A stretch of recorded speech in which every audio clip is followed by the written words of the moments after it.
ଭାରବା ନାଇଁ ଥିଲା ଅଚାନକ ତାର କହିଲେ ସାଙ୍ଗ ଗାଡିଟା କହିଲି ମୁଁ ଜାଣି ପାରିଲ ମୁଁ ତୁମକୁ ଦେଖି ଚାଲେ ବହୁତ ଥର ଦେଖି ବଡ ବାପା ଡକ୍ଟର ନବୀନ Mishra All veterinary officers are requested to please mute your microphones.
I think we can start, Dr. Rupasi, if you agree. Yeah, sir. Yeah, we can start Okay, and let director join whenever he is comfortable. Yes. I think you can start. Okay, sir. हाँ sir नमस्कार। नमस्कार।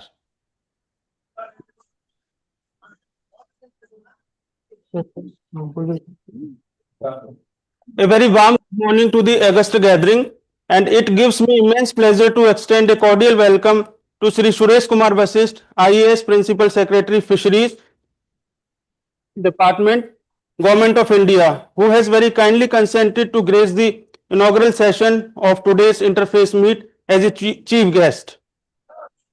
We are also highly privileged to have with us Dr. Triveni Dutt, Honorable Director Vice Chancellor ICR IVRI, Shri Vijay Kumar Vijay Amruta Kulange, IAS Director Animal Husbandry and Veterinary Services Odisha. I extend a very warm welcome to the veterinary officers and other officials of Animal Husbandry and Veterinary Services Odisha, the Joint Director, Scientists in charges, Heads of Division, and our esteemed scientific colleague from ICR IVRI.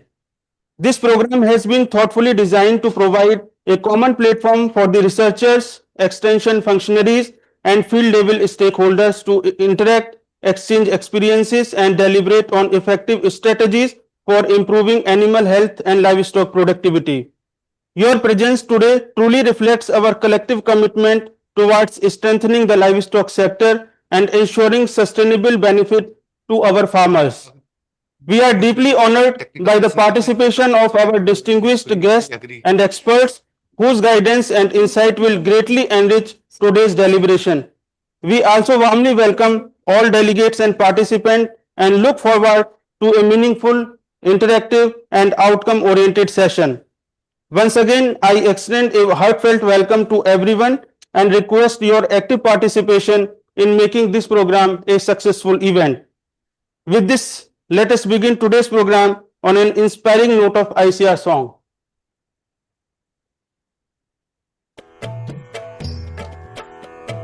जय जय कृषि परिषद भारत की, सुखद प्रतीक हरित भारत की। कृषि धन पशुधन मानव जीवन, दुग्ध मत्स्य फल यंत्र सुवर्धन। वैज्ञानिक विधि नव तकनीके, पारिस्थितिकी का संरक्षण। शस्य श्यामला छवि भारत की, जय जय कृषि परिषद भारत की। हिम प्रदेश से सागर तट तक, मरुधरती से पूर्वोत्तर तक, हर पथ पर है मित्र कृषक की। शिक्षा शोध प्रसार सकल तक, आशा स्वावलंबित भारत की। जय जय कृषि परिषद भारत की, जय जय कृषि परिषद भारत की। Hello? Yes, yes.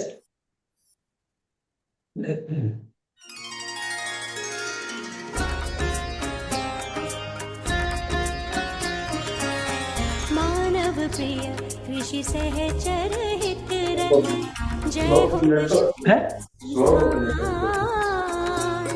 भारत के कोने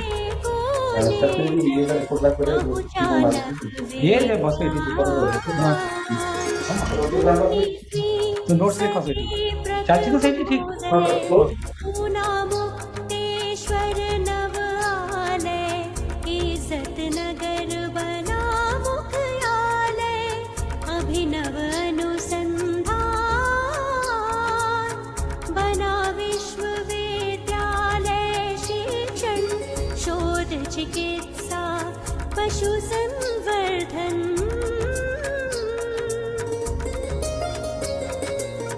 ग्राम अभ्युदय श्वेत क्रांति, सहयोगी शुभ वरदान। जय हो पशु संस्थान। विविध व्याधि के टीके निर्मित, रोग अनेक हुए उन्मूलित। वृंदावनी सदृश गौ विकसित, जन पोषक अभियान। मानव प्रिय कृषि सहचर हित रत जय हो पशु संस्थान।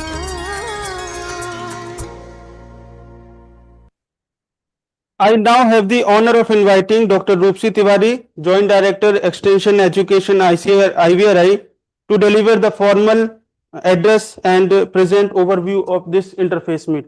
Please, madam. Thank you, Dr. Rohit. Good morning and a very warm welcome to the first ever interface meeting of this year that is being held with the veterinary officers of the Directorate of Animal Husbandry and Veterinary Services Odisha. Let me wish you all a very happy new year on the first meeting of this year. Sir, this is the first meeting of this year and the second meeting in the financial year 2025-26 with any state department of animal husbandry. Earlier this year, we had organized one meeting with the State Department of Animal Husbandry of Himachal Pradesh. But yesteryears, like in 2024 and 23, we have organized more than 10 to 15 interface meet with various other State Department of Animal Husbandries. And also we have organized two All India Directors meet. And so the routine is to organize these meets not as a standalone activity or a sporadic activity, but we, sir, take it long way by developing the proceedings as well as developing the action taken reports and how we work in a collaborative mode to develop linkages and solve the issues. So, sir, at the outset, I wish to extend my heartiest welcome to Shri Suresh Kumar Vasist Ji, Principal Secretary, Fisheries and Animal Resources Department, Government of Odisha, and Chief Guest of today's program for his kind presence and for nominating the veterinary professionals of the department for participating in this meet. Sir, we are very thankful to you for your gracious presence on this occasion. And we wish to inform the House that in this financial year, Veterinary Officer Training Institute, Odisha, has sponsored 10 trainings for the veterinary officers, dairy officers and paravets, out of which already 8 trainings we have concluded this year and 2 are to be held in the February itself.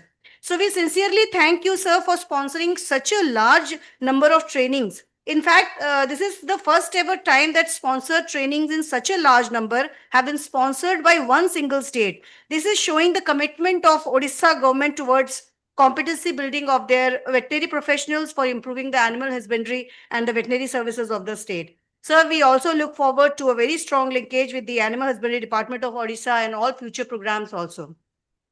I extend my warm welcome to Shri Vijay Amrut Kulange, Director, Animal Husbandry and Veterinary Services Odisha, and guest of honors of today's program, for his kind presence. Sir, we are very thankful to you for your kind presence and for nominating the veterinary officers of the whole state in this program.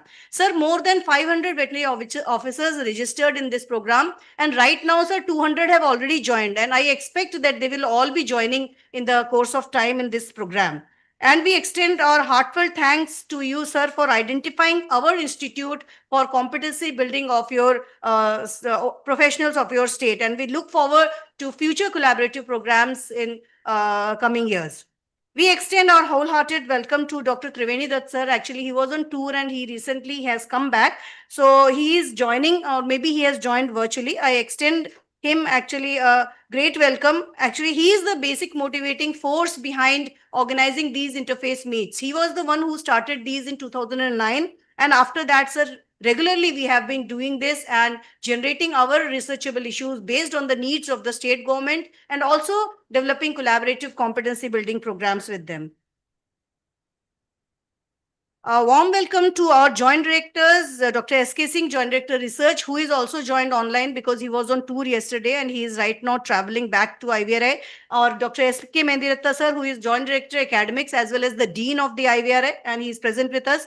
Dr. Yashpal Malik, we have a campus, sir, in Mukteshwar. So he is heading the campus as Joint Director IVRI Campus Mukteshwar. Dr. Pallab Chaudhary, he is heading the Bengaluru campus of IVRI as a Joint Director. We have Dr. Sohini Day, Joint Director Cadred, who is taking looking after the CTDL activities at IBRI. Warm welcome to Dr. Mihir Nayak, Additional Director Disease Control, and Dr. H. Boi, Additional Director Planning in the Department of Animal Husbandry and Veterinary Services Odisha, for gracing this program, and heartfelt thanks for accepting to our request to co-chair the technical session 1. A heartiest welcome to Dr. Rajiv Sharma Ji, Deputy Director, Veterinary Officer Training Institute, Odisha. Actually, he has been the one instrumental in coordinating this program and actually making this interface meet see the light of the day. He was constantly in touch with us, and he made it possible that we organized it in short time. So thank you, Rajiv ji, a lot, and for all the efforts that you made for VOTI trainings, making them implementable and successful throughout this year. Heartfelt welcome to all the station in charges. I wish to tell you that we have three other regional stations. I extend again a very heartfelt welcome to our Honorable Director, sir. So we have three regional stations. So we have a station in Dr. Gorakmal, a station in charge of regional station Palampur, Himachal Pradesh. Dr. Arnab Sen, head of regional station ERS, Kolkata. And Dr. K. Bhilegaonkar, station in charge Tech, Pune, Maharashtra. I extend all my hearty welcome to all the head of the divisions present here, the faculty and scientists joined online who have registered and are connected with us. I hope that these deliberations are beneficial to all of us. Warm and heartfelt welcome to all the other additional directors, joint directors, deputy directors, chief veterinary officers, senior veterinary officers, and all the other staff of the State Department of Animal Husbandry Odisha who have spared their valuable time for the meet. We feel that the deliberations in the meet would be very helpful in chalking out future research and training programs and provide important inputs that would surely help in guiding research as well.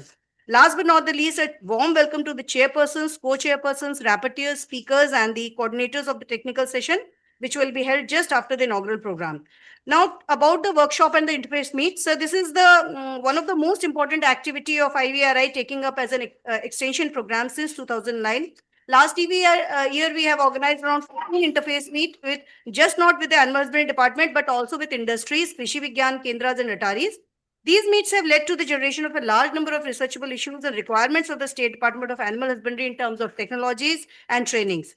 The major mandate of the meet is to provide the officials of the Animal Husbandry Department with the latest advances in the areas of animal health, production, reproduction, and the latest technologies and package of practices available. One important mandate is to generate need-based researchable issues by having a dialogue with various stakeholders and also to develop collaborative extension, research, teaching programs, and promote the technology transfers. On the basis of the requirement of the veterinary officers of the state, as we got from the feedback during the trainings that we organized for the veterinary officers of Odisha, we planned 4 lectures here in the technical session 1. These are related to advances in reproductive and assisted reproductive technologies in livestock, emerging and re-emerging diseases in livestock, antimicrobial resistance in livestock, a One Health perspective, and the ICR IVRI technologies. So these will be delivered by our head of the divisions and experts in the relevant field. Further, there is a technical session 2, which will be fully focused on interaction with the officials of Animal Husbandry Department of Odisha. For this meet, we had circulated a Google form to know about the expectations of the veterinary officers with respect to their problems, researchable issues, training needs, and technology requirement. So before going any further, we will take a glimpse of their expectation that has been analyzed from the Google form, which will help in setting the pace for today's program.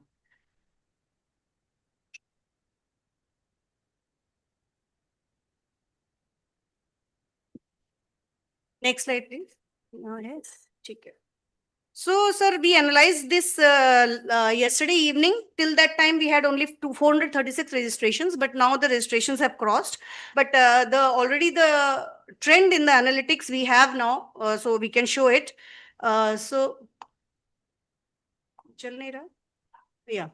So this is the profile, sir. We have participation from veterinary officers, male and female. So we have majority 77% who are the males, but we have a sufficient number of female who have registered in the program. So the major qualification is MBSc, followed by the BVSc and the PhD. District-wise participants, we can see here that we have significant number of responses. Although all the 30 districts of Odisha have been represented by the veterinary officers, but we have more registrations from Sambhalpur, Mayurbhanj, Khurda, Ganjam, Cuttack, and the Angul. These are the problems that they have told are faced in the diagnosis and treatment. So they face problem in laboratory infrastructure and equipment, especially ultrasonography, X-ray, ECG, microscope, cytology, hematology, pathology, biochemical, blood analyzer, and ABST. In training and capacity building, they have talked about lack of routine refresher courses and training on utilization of modern diagnostic equipments. Although what I have come across is that I think this is one of the states that is doing a lot for competency building of their participants. And I have come to know that many ICR institutes are in collaboration with VOTI for organizing trainings. Then they have also talked about veterinary inputs, limited availability of emergency medicines and vaccines, diagnostic support. They have talked about pen site test for hemoprotozoan, metabolic and reproductive disorders, diagnostic kits and reagents, and also trained technicians they have talked about, and differential diagnosis. They have talked about problem in differentiating the diseases showing similar signs and symptoms.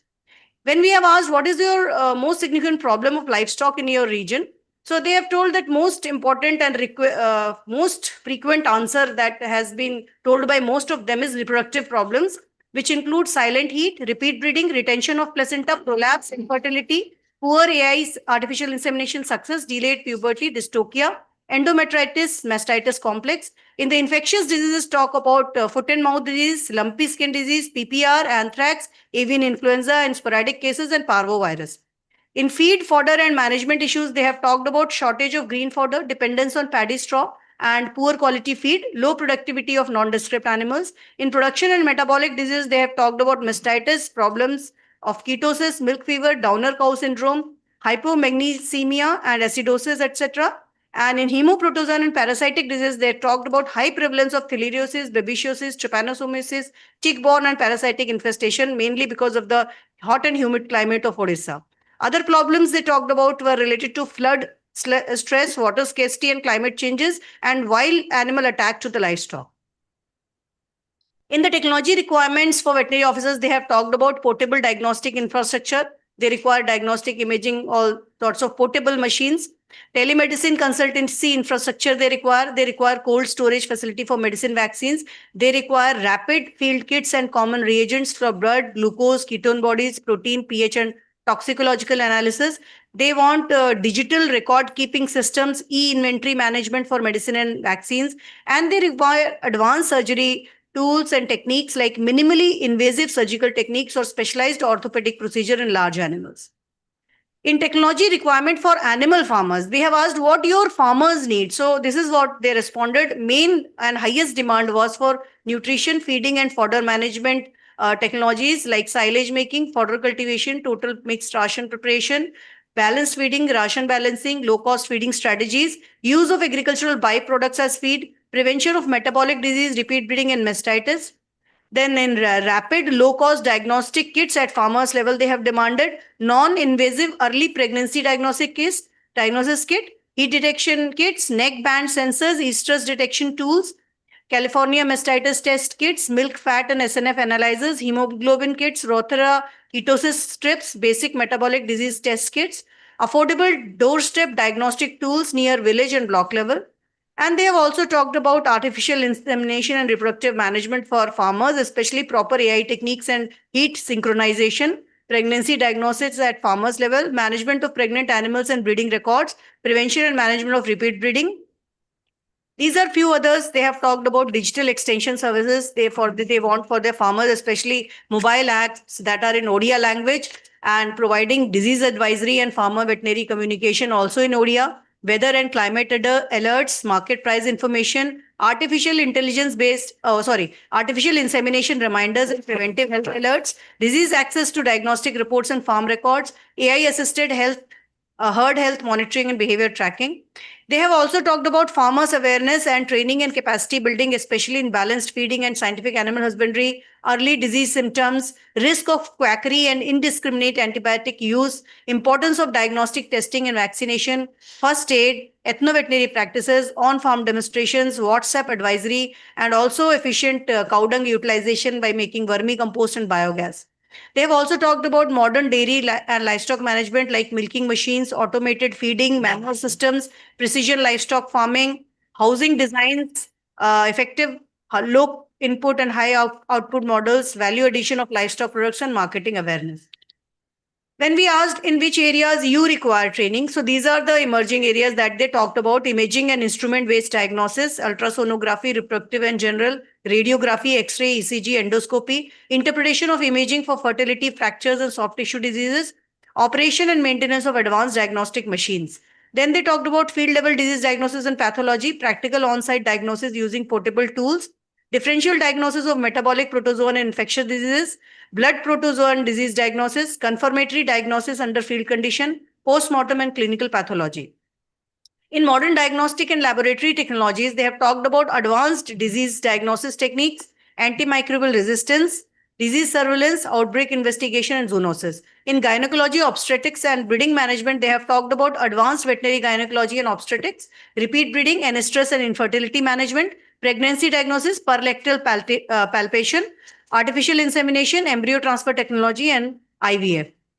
In the area of surgery and orthopedics, large and small animals, they have talked about general and advanced veterinary surgery, orthopedic surgery, fracture and wound management, field level surgical techniques, small animal companion animal surgery. In data analytics, they have talked about using bioinformatics for disease mapping and epidemiological surveillance in district. In veterinary medicine, pet and wildlife health, they have talked about clinical medicine, large and small animals, dermatology, neurology, and cardiology in pets, wildlife health management and treatment, including elephants, emerging zoonotic diseases. In specialized and emerging areas, they have talked about GMP vaccine production and quality control, nuclear medicine, CRISPR-Cas, and molecular docking. In scientific animal husbandry practices, they have talked about poultry farming, modern pig farming, animal welfare, efficient livestock health and production, hydroponic fodder production units in backyard to tackle scarcity. And in value addition also, they have talked about small scale milk processing and preservation technologies, entrepreneurship, and export opportunities. So we have asked whether you would like to suggest some researchable issues that you think that IVRA should undertake. So they have talked about disease diagnosis, surveillance, and epidemiology, rapid, low-cost field deployable diagnostic kits, district-wise mass screening of hematological and biochemical parameters, disease epidemiology, strain analysis, FMD, LSD, and pox viruses, and outbreak mapping, zoonotic disease surveillance using One Health approach, impact of climate change on the migration of wild animal pathogens to domestic livestock in Eastern Ghats. Then in vaccine and disease prevention, they have talked about polyvalent and multivalent vaccines, single shot, long immunity, immunity duration and cold chain integrity studies, development of non-invasive vaccines and parasite vaccines, especially for ticks and ectoparasites. In antimicrobial resistance and therapeutics, they have talked about AMR surveillance and creation of a national AMR database, antibiotic sensitivity profiling and quality assessment of drugs in the market, identification of new antibiotics and resistance, rational antimicrobial use and alternatives, Ayush or ethno-veterinary protocols. And in genetics and breeding, they have talked about genome selection, genetic upgradation and conservation of indigenous breeds, early and non-invasive pregnancy diagnosis.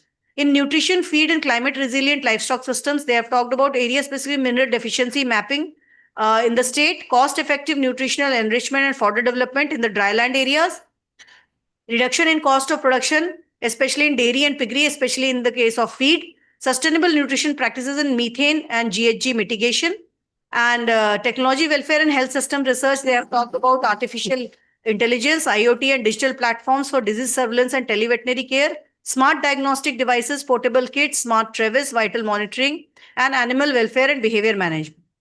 When we asked what you tell us some measures to make the interface meet helpful, although they don't know what is the modality, but they suggested these issues, focus on field-oriented and practical issues, increase hand-on training and demonstrations, emphasize disease diagnosis over treatment, increase case-based and problem-solving sessions, ensure interactive question and answer and panel discussions, organize regular and structured interface meet, strengthen direct interaction between field vet and scientist, provide recorded sessions and shared learning materials, focus on affordable field level diagnostic tools, and collect feedback and follow up action. With this, these were all the responses that we received from the veterinary officers, and we have analyzed and presented to you. With this, thank you very much, sir. Thank you. Thank you, Dr. Tiwari. Thank you so much, ma'am, for your warm words of welcome and briefly outlining the theme and objective of this interface meet. May I now have the honor to invite Shri Vijay Amruta Kulange, IAS Director, Animal Husbandry and Veterinary Services, Odisha, a distinguished administrator known for his significant contributions towards strengthening the agriculture and animal husbandry sector, particularly in the areas of livestock development, veterinary services delivery, and farmer-centric initiatives, to kindly address the gathering and share his valuable insight for us. Sir, please. Thank you very much. Good morning to all of you. Distinguished chief guest, our principal secretary, sir, director and vice chancellor, ICR, IVRI, Bareilly, Mr. Dr. Triveni Dutt,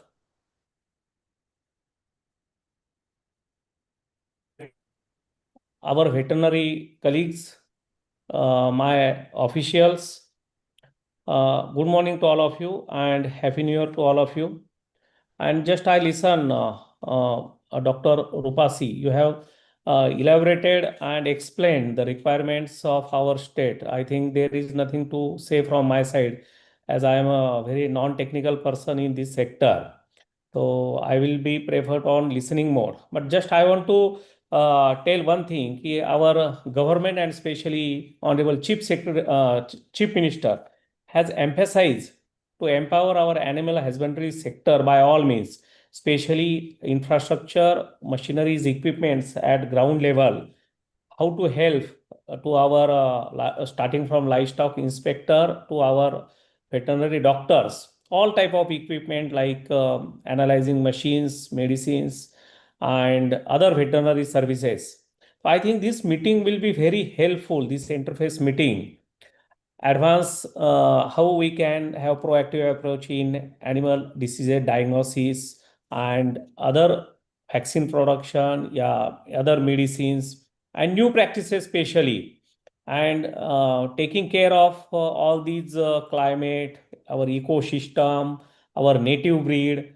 So the joint collaboration, definitely it will be helpful for our Odisha state, and we have certain mandates which government is emphasizing, like we have to ensure Vikasit Odisha by 2036 and 2047. We have certain goals, and especially that goals is also for our animal husbandry department.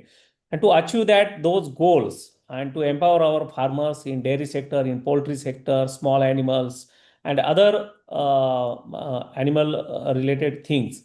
So definitely this type of interface meeting will help, will be helpful. And I really feel glad that our OT and your institute working jointly, and our doctors are getting trained in your institute. In future also we'll have this type of collaboration in wide range. And I hope, and especially we are going to organize our MPSO in this month only, 21, 22, and 23. And I invite to director and your team, please visit and see how our these animal husbandry and fishery sector is growing. It's one type of exhibition type of things we are going to arrange in at state level. Once again, thank you very much, and I would like to hear from expertise in this interface meeting. Thank you.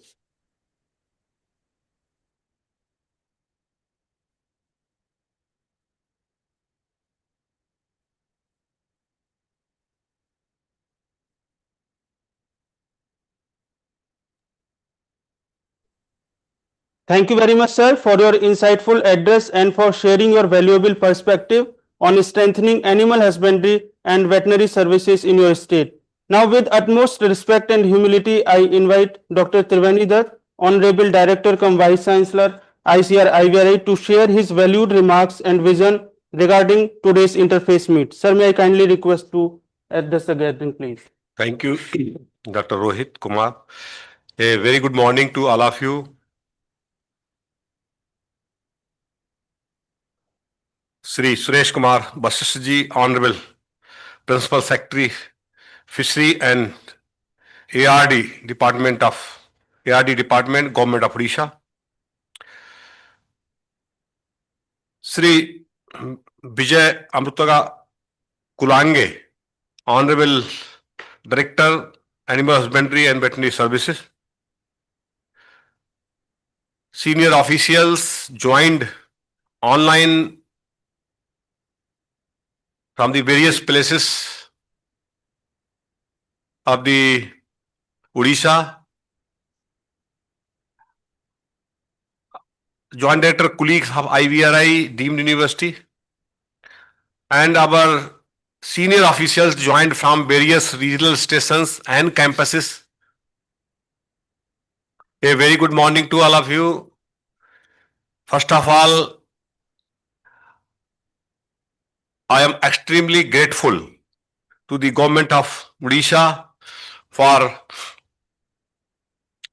providing this very important platform to IVRI. I, and on behalf of IVRI fraternity, student and faculty, welcome to Honorable Principal Secretary and Secretary Fishery and ARD and Honorable Director Animal Husbandry, Government of Odisha. Sir, IVRI is a premier and heritage institute in the field of veterinary and animal sciences. We have started our journey way back 136 years, and currently we are working with the revised mandate as per the expectations of the Government of India and the Government of the states and other our valued stakeholder. The important mandate is the basic, strategic and translational research in the areas of animal health, production for production system sustainability.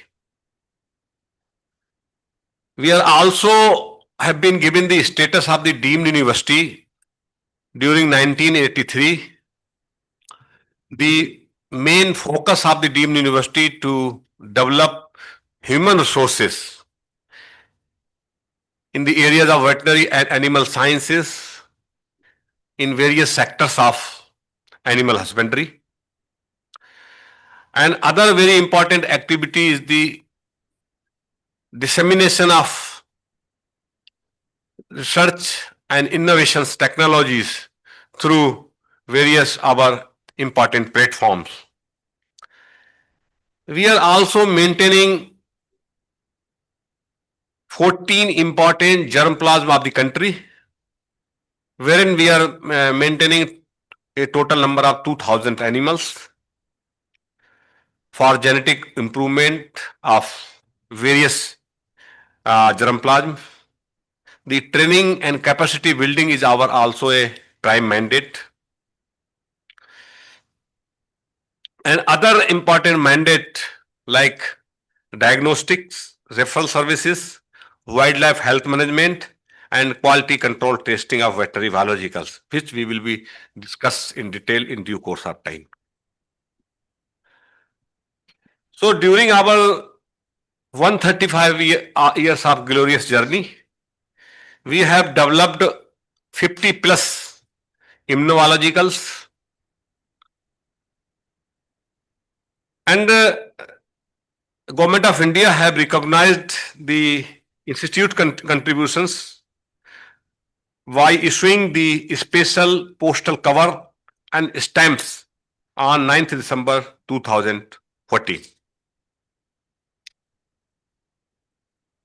We have 3 important valued campus across the India and 3 important regional centers.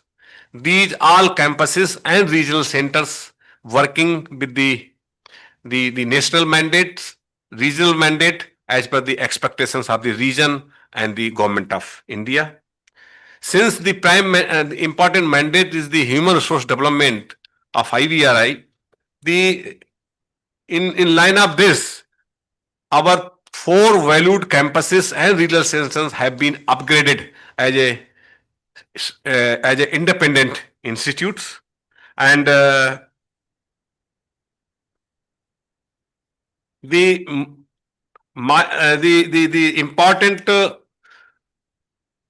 significant contributions of IVRI includes the eradication of 4 important deadly diseases from the country, 1 important disease rinderpest from the globe also, and other 3 important diseases which have been eradicated from the countries includes dourine, CBPP, and African horse sickness. Currently, we are providing technical backstopping to national animal disease control programs by controlling and containing our 4 important diseases of the country. And the technological backstopping includes the development of technologies All four vaccines have been developed by IVRI, which are being used under IDCP program, and other important contributions is we are also continuously providing reagents, biologicals as per the requirement of this important programs, and also capacity building of our stakeholders, valued stakeholders like veterinary officials working across various states. Recently, the World Organization of Animal Health have been recognized IVRI as a referral laboratory network for PPR at Mukteshwar. So this is in brief our achievements, and currently we are working with 11 working with the 20 full-fledged world-class infrastructure divisions and 17 service sections, 11 scientific sections. We have 20 disciplines, and we have 1,500 staff, including 201 scientists. Additionally, we are also supported by 750 contractual staff, skilled, semi-skilled, and unskilled, working across our various regional stations and campuses. So, we are also imparting, providing services to the nation through various 6 important ministry, and the 5 very important services of national importance are the quality control testing of vaccines. This services we are providing since 1969. This apex organizations, the parliament have recognized our one important division of standardization as a government analyst. Whatever the vaccines used in the country, whether imported or developed, have been will be first tested by this very important division, and then will be allowed to use in the field. And we are continuously providing a total number of 12 biologicals to various states, academic institutions and research institutions for R&D activities. Disease diagnosis, issuing advisories and capacity building is also a mandate. Our very important division, SCADRED, is also working as a CDDL. And whenever we are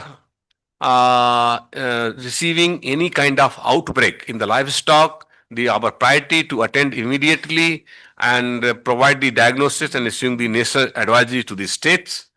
And Central Zoo Authority of India under the Ministry of Environment, Climate Change have been identified IVRI as a national referral center for wildlife health control.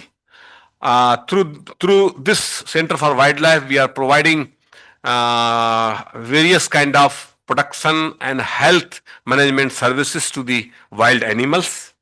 And we have a polyveterinary polyclinic, which we are providing services 24/7 to various kind of diseased animals. On an average, 30,000 animals per annum we are receiving for treating these various kind of illness. And since the genetic improvement of livestock is also our important mandate, we are maintaining various 14 important germplasm, and currently we have also developed and registered 8 important breed of the livestock through 2 breed through crossbreeding, and other 6 important breeds we have documented and registered to the appropriate platforms of the country. And we are also in line of our various the research and active research and other activities. This institute have a very rich research and IPR portfolio. Till now, IVRA have commercialized 47 technologies related to the animal health, production, and value additions to various 163 commercial houses.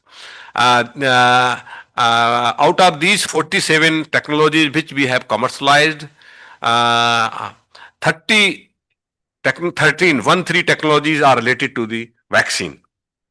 We have registered and granted 108 patents, copyrights, and design registered with the concerned department. And in 2024, IVRA have implemented a total number of 210 the research project, including 96 externally funded with a total funding of 154 crore rupees.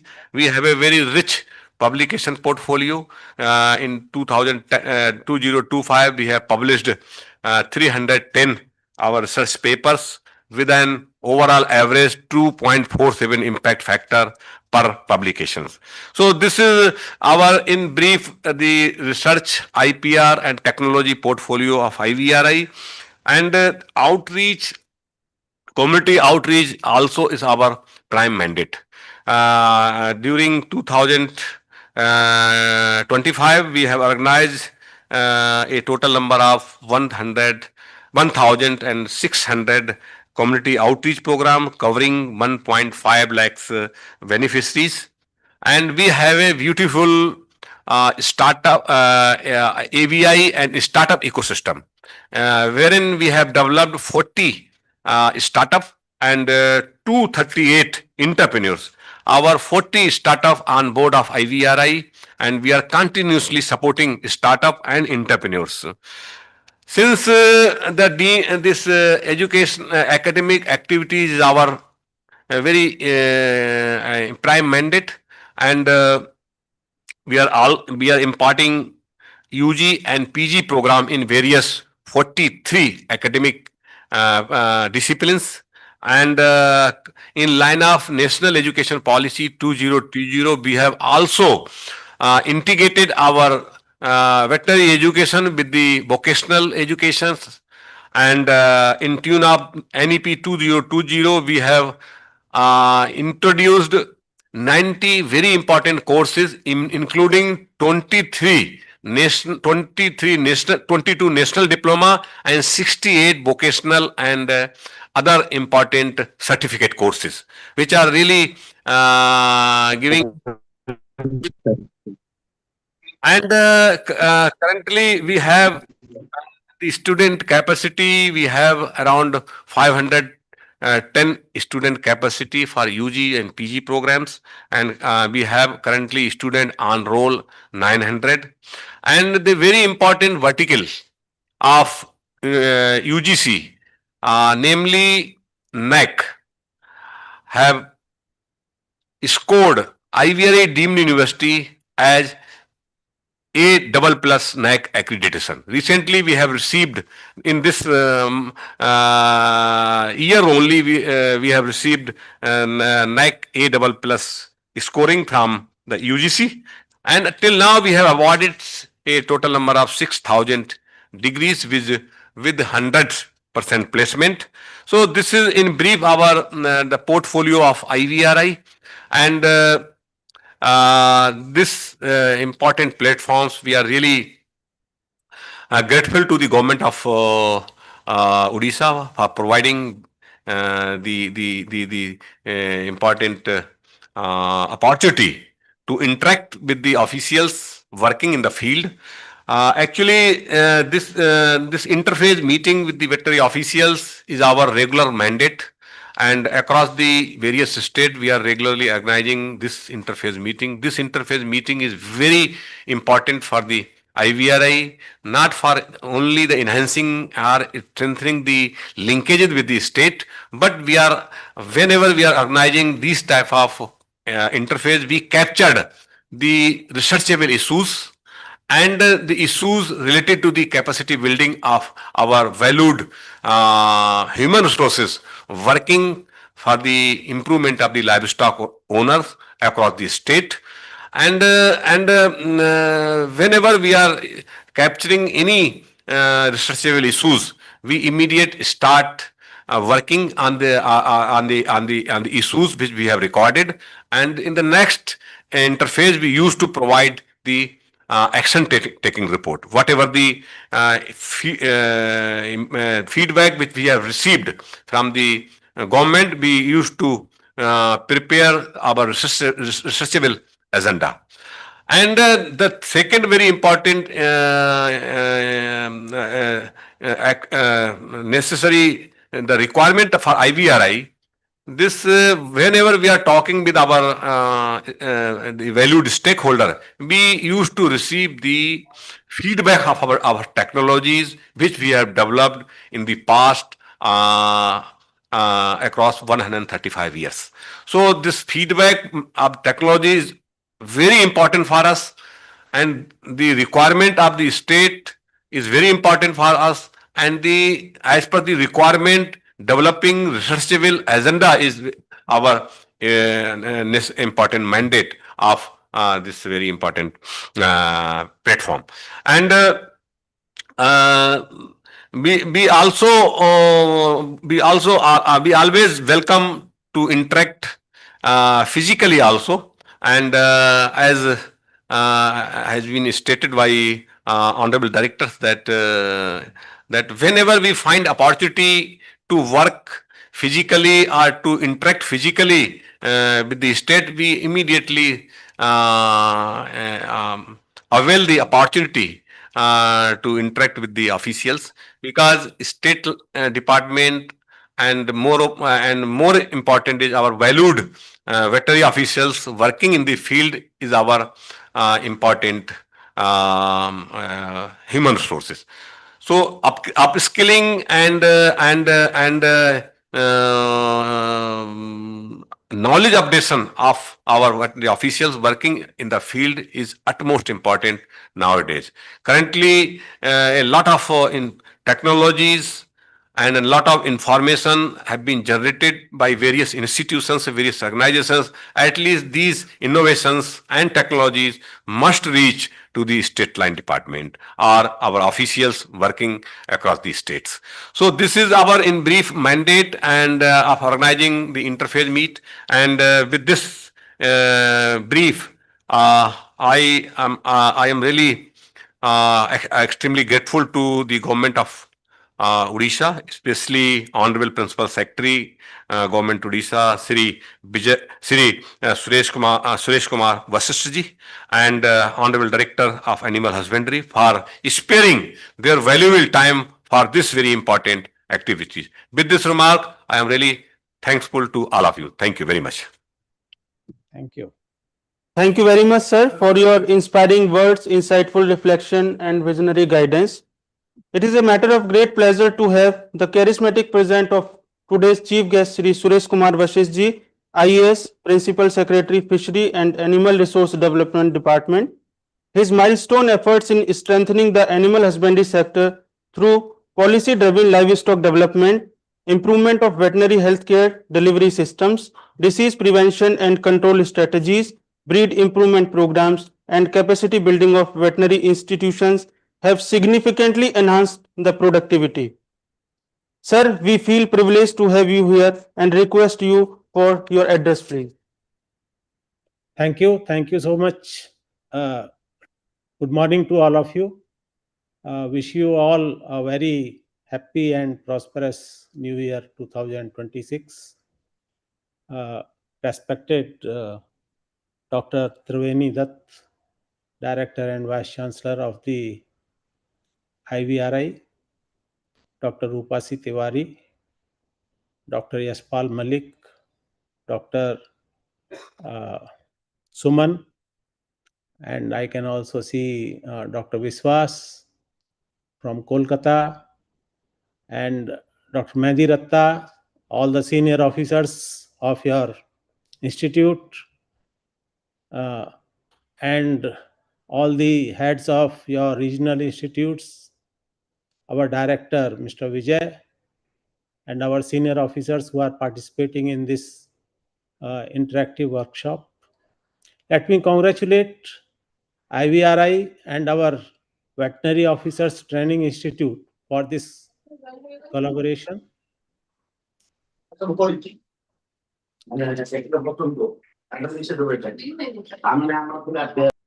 If anybody is joining this workshop, please mute your mics.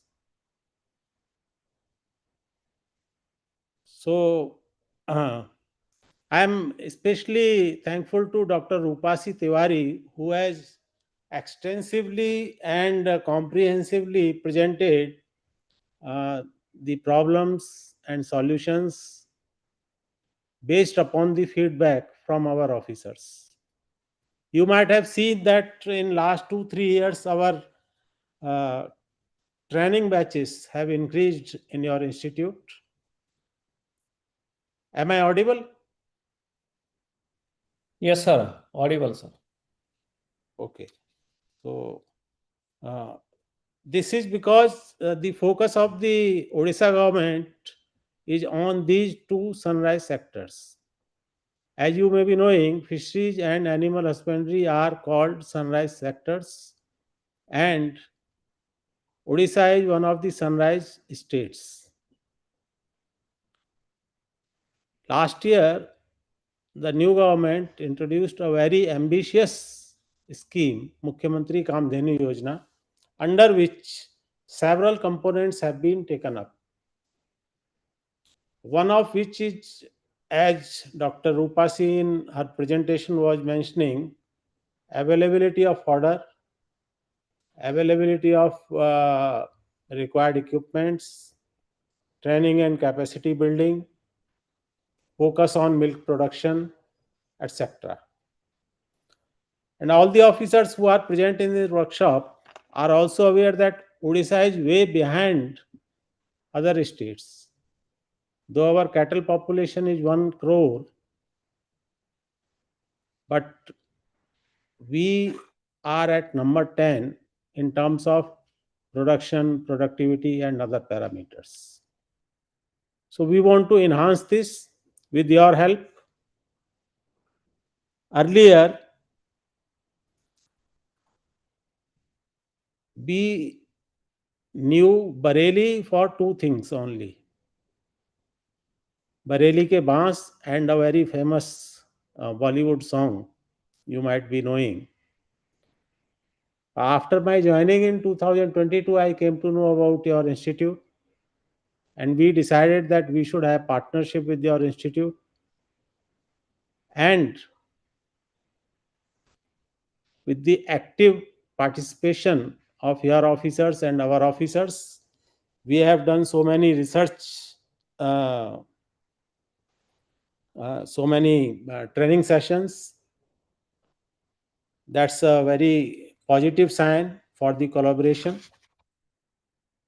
Then we also have some vaccine production units in our state.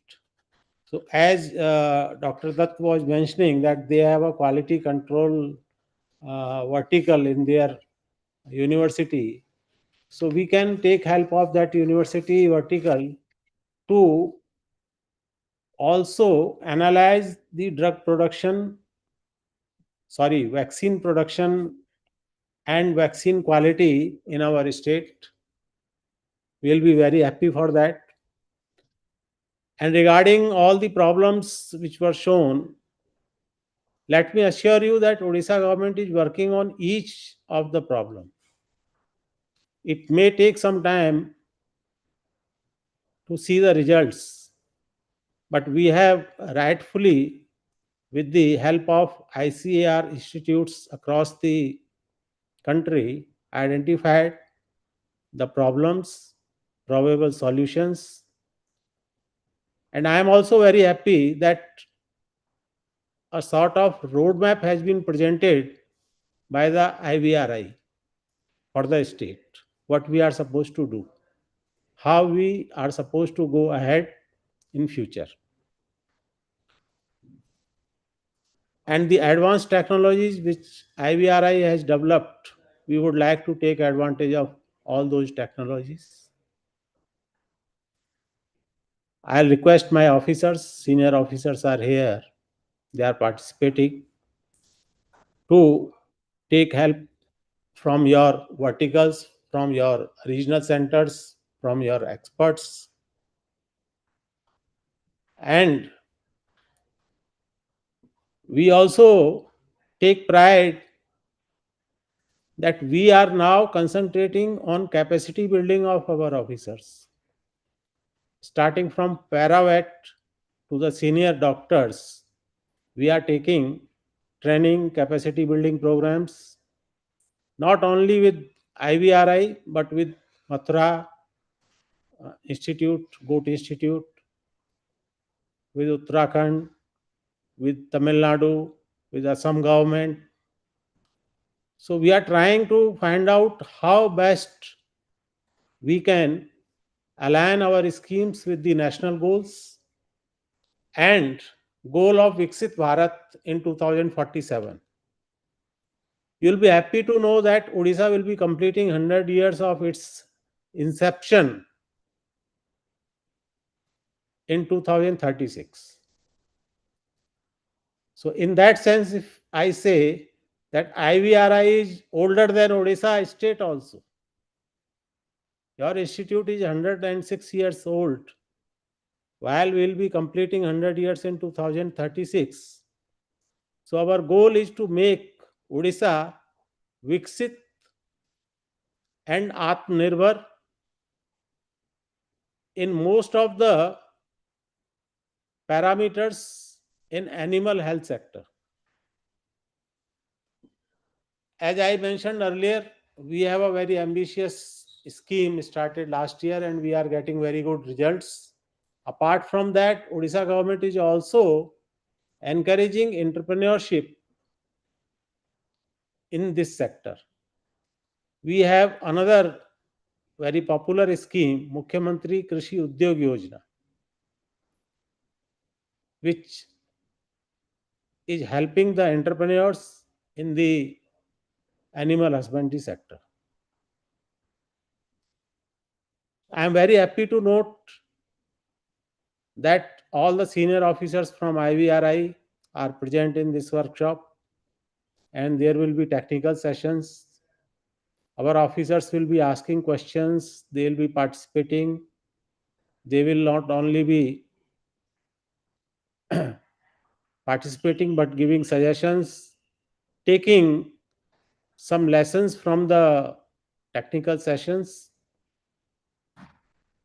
and in the process will come to know the latest technologies, advancements and opportunities in this sector. As our director was mentioning, we organize a state level animal husbandry mela every year for last 3 years. This is our third year. So I invite Dr. Dutt and his team to visit on any of the day. It will be on 21st January, 22nd January, 23rd January. Honorable Chief Minister and Honorable Governor will be present during this Mela. And we invite participants from all the ICR institutes. Another thing I would also like to extend, apart from this Mela, that a team of your senior officers can visit Odisha. January and February are the best time to visit Odisha and look at our institutions, suggest and guide us how to improve our institutes, how to improve our service delivery, how we can improve our capacity building programs. So again, I am very thankful to Dr. Dutt and his team and our officers, especially the officers of our Veterinary Officers Training Institute, who have taken all the pains to organize this workshop online. And I hope that this will not be the end, but the beginning of a new collaboration and partnership with IVRI. With these words, I thank Dr. Dutt, Dr. Rupa Sitiwari, all the senior officers from IVRI, all the senior officers from our directorate and the state, all the regional heads, and wish that this workshop will be a successful one, and definitely our officers and we all will learn from this. With these words, I thank you all. Thank Thank you. you. Thank you, sir. Thank you, sir, for your enlightening and thought-provoking address, and we are truly thankful for your time, guidance, and continued support to the animal husbandry sector.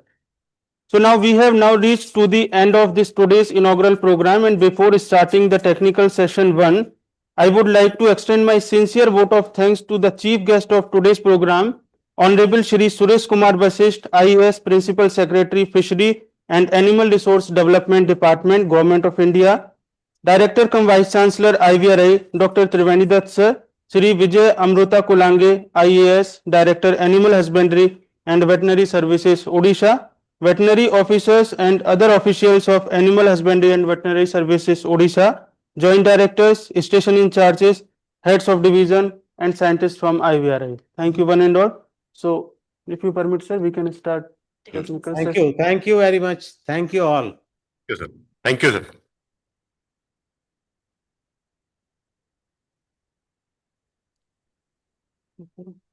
So this is the time to start the technical session 1, and for this session I welcome the chairperson Dr. S.K. Mandiratta sir, Joint Director Academic, Dr. Mihir Kumar Nayak, Additional Director Disease Control, and Dr. H. Bhoi, Additional Director Planning, DAH and VS Odisha. Rapporteurs Dr. Akhilesh Kumar, Dr. Shruti, Coordinator Dr. Ajay Das.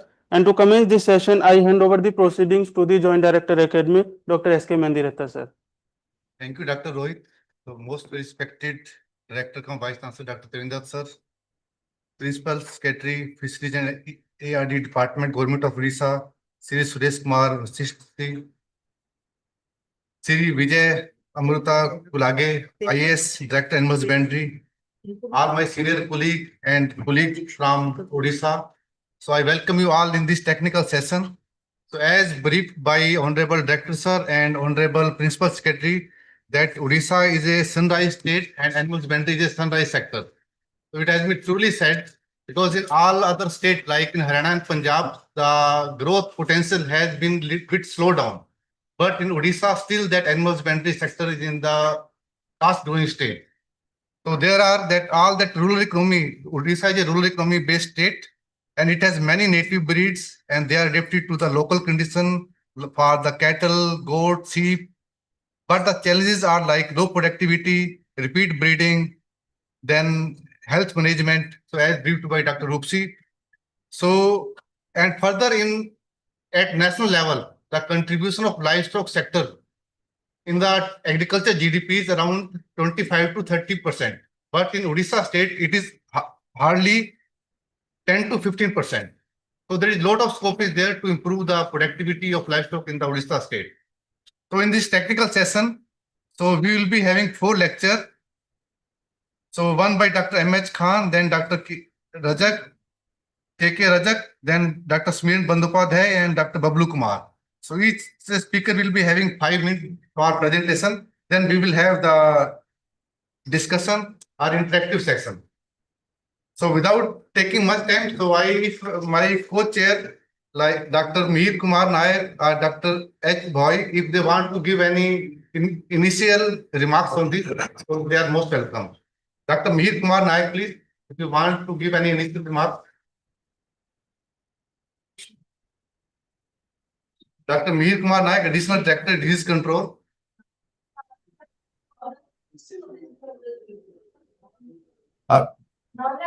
Distinguished Chief Guest, sir, our Principal Secretary, sir, and Director IVRI, and other dignitaries present here. On the behalf of State of Odisha, I am felt immense pleasure that technical expert committee has given some suggestions, and it has been analyzed in a very nice manner. And so far, I am dealing with the disease control aspect of the state, and our state is having more than 541 veterinary dispensaries, and more than veterinarians are working there. And the paravets, it is more than 3,300 paravets are working. So also Gomitras and Pranimitras are working, and we are having 5 polyclinics, state laboratory 1, and a regional laboratory 4, and a district diagnostic laboratory 26. And we are also in constant touch with the IVRA, sending for some diagnosis of the samples, sending the samples for diagnosis and support. And so also we are in contact with the NADEN Bangalore for this support. And of the major issues, that is we need that is on the disease control aspect, that is and everything has been analyzed. Still then I would like to highlight some points. That is on antibiotics resistance, and that is the antimicrobial resistance issues. Then control of that is the blood pathogen diseases, because high humid climate is there in our state because of the large coastal belts. So hemoprotogen disease like thylaria is a constant problem with the crossbred population of our state. That that needs some attention. Then digital tools like a mobile-based artificial intelligence tools for early symptom recognition and disease reporting if it is possible. Then advanced surgery like a minimal invasive surgery techniques or specialized orthopedic procedures in large animals, because the number of cases has been accident cases has been reported in the inner sites, and those animals are picked up and are kept at the goshalas and needs attention. So minimum invasive surgical techniques and orthopedic procedures is our point. Then we are having the PCR laboratory or state laboratory, and we are planning to extend it to the district levels and training on that aspect. For the PCR interpretation of emerging and genetic diseases is also our perspective. So zoonosis is also another thing, that is the impact climate change and the migration of wild animal pathogens to the domestic livestock in Eastern Ghat Hills. That is also another concern. Then data analysis, training on that is data analysis using bioinformatics for disease mapping and epidemiological surveillance in the different districts. That sort of training we are also required, and advice from the ICR point of view we are hopeful. Then training, if it is possible, value addition training on a small scale milk processing, preservation technologies, etc., is also one of the perspectives. So we are hopeful that every point will be taken care of, and our state will be benefited at a large from the committee. And I once again thankful to the director sir, our principal secretary sir, and director Iveri sir, and all the technical experts. Thank you. Thank you, Dr. Nayak. So some of the aspects that you have highlighted, so that will be covered by our speaker, and some other issues that you have raised, so that we'll be discussing in our interactive session. So now I invite Dr. H. Bhoi, Additional Director Planning, if he is there.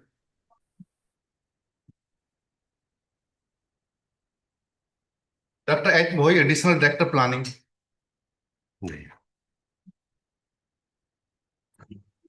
Thank you, sir.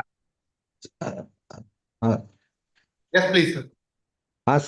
Sir, thank you, sir. Thank you to Director Iveri, sir. Thank you to our Principal Secretary, sir, under whose able leadership, Odisha is now upgrading our human resources, the institutions, the infrastructure facilities for the animal husbandry sector, and also with the new government, we are implementing many new schemes for upliftment of the farmers' income. And we'll be happy to know that we are going to have GMP vaccine production facility for HS vaccines, BQ vaccines, anthrax vaccines, and enterotoxemia vaccines. And all the work is going on for that. Besides the training part and exposure and the skill upgradations of our paravets and veterinary officers has been improved a lot since the last 2 to 3 years, and we are leaving no stone unturned, no stone left so that our technical skill of our officers and field staffs who are engaged to improve the productivity of our low producing animals of the state, and by improving the economic gain of the farmers from the livestock sector. And with this interface meeting, we hope our aspirations of the veterinary officers of the state, their need, the training need and the technical need will be greatly resolved. And we assure IVRA to have this partner, to continue these collaborative partnerships in the long run, and so that the demand of our states can be fulfilled. And we, as our principal secretary say, by 2036, we want to Bikasit Odisha with the help of our FARD sector. And by 2047, we'll achieve to get the Bikasit Bharat through Bikasit Odisha. Thank you, sir. Yes, told that as highlighted by our director sir and the honorable principal secretary. So in the coming time, so we will be having a very strong partnership with the Odisha state, and definitely we will have direct contribution in making Odisha a Viksit Odisha and then ultimately Viksit Bharat. Thank you very much, sir. So now I invite the first speaker, Dr. M.H. Khan. So Dr. M.H. Khan is principal scientist and head division of animal reproduction. So he is a very experienced scientist. He has done a lot of research work on OPU, ultrasound guided ovum pickup, reproductive biotechnologies, human quality, assisted reproductive technologies, and other problems related to the animal reproduction. So now I invite Dr. M.H. Khan. So I request Dr. M.H. Khan to please receive for the 5 minutes so that we can have more time for the discussion. Thank you. Thank you, sir. A very good morning to all of you. Our most respected and honorable Director and Vice Chancellor, IVRI Ajatnagar, Dr. Tiruvenidas, sir. Principal Secretary, Government of Odisha and Chief Guest of today's program, Director Animal Husbandry and Veterinary, Government of Odisha, all the Joint Directors of IVRI Ajatnagar and regional campuses, distinguished Head of the Department and Scientists joined online and offline from IVRI, and most importantly, all the veterinary officers who joined online from Government of Odisha. So today's topic is reproductive and assisted reproductive technologies in livestock. So we'll be discussing it in brief. And if anyone wants in detail, they may contact me in person through mail. I will share my PPT. More detailed information will be given. Now, as we know, India has the largest livestock population of 536 millions, and we are number one in the milk production, but our productivity per lactation is below international average. So the major constraint are the poor genetic potential of our indigenous livestock, no culling policies, which causes low selection intensity of the breeding stock, low conception rate and high early embryonic mortality, and longer intercalving interval. Poor reproductive efficiency is the most important cause of less productivity and economic losses in livestock industry. So to increase the productivity of dairy cattle and sustainability of dairy sector, there is a need to use latest reproductive technologies, including assisted reproductive technology. So the important reproductive and assisted reproductive technologies are estrus synchronization, sex cement technology, multiple ovulation embryo transfer, OPU, IVF, transgenics, and cloning. Now coming to estrus synchronization. Estrus synchronization means a management technique that makes the use of hormones to control or reschedule the estrus cycle. And why estrus synchronization is required? To group the female for pasteurization, that is easy for management, eliminate the process of heat detection, and it is also helpful in silent or weak estrus. And the basic principles of estrus synchronization is manipulation of lifespan of CL. It either prolong or shorten the lifespan of CL. And number two, the manipulation of growth of follicles and timing of ovulation. The method of estrus synchronization, generally three hormones are involved in estrus synchronization. Number one is the progesterone, number two is the prostaglandin, and number three is GnRH. Either singly or in combination. There are different protocols available. Like number one, the use of progesterone is, we have the different protocols like MGA, that is, we can be given orally, it can be as an implant or vaginal pessaries. These are the different protocols available. I am not going to discuss in detail. You can read it from this presentation. This is MGA protocol and CIDR protocol and PRIT protocol. Number two is the use of prostaglandin. We can use single injection prostaglandin or double injection prostaglandin, and this protocol is very useful for cyclic animals. If we do not know the history of the cycle, then this protocol is very good for synchronization. And number three, the use of GnRH. Again, different protocols are available like heat singe protocol, O-singe protocol, push singe, and pre-singe protocol. And I have given here the detailed flow diagram. Here the GnRH protocol, we select singe, O-singe, and co-singe. Here GnRH is used, followed by PGF2 alpha. There are the different protocols available. And here we can do the timed AI also. This is the pre-singe protocol. It's like a GnRH protocol, except that before that we have to give 2 PGF2 alpha injection. Now, sex semen production. Sex semen has brought a revolution to the dairy industry. It can be used to produce offspring of the desired sex from a particular mating, and there are different methods of sexing of the sperm like Percal density gradient, albumin gradient, free flow electrophoresis, identification of HY antigen, and flow cytometry. Sex sorting process by flow cytometry is the most efficient method for separation of X and Y spermatozoa on large scale with 80 to 90% of accuracy. And how it is done? Initially we dilute the semen and then staining of the spermatozoa with Hayes 33342 stain with the red food color dye, and then it is processed to sperm cell injected into flow cytometer in a single file at the rate of 60 miles per hour speed with 40 psi pressure. Now the crystal vibrator breaks steam into the individual droplets. Sperm passes in front of the laser beam. Stained DNA emits a fluorescence, and the fluorescence is measured, and the positive and negative charge is applied to each single droplet. Sperm passes between the charged effector plates. Positive droplets goes to the direction, and usually X sperm goes to the negative and the Y sperm goes to the positive side. And like this way, the X and Y sperms are being separated.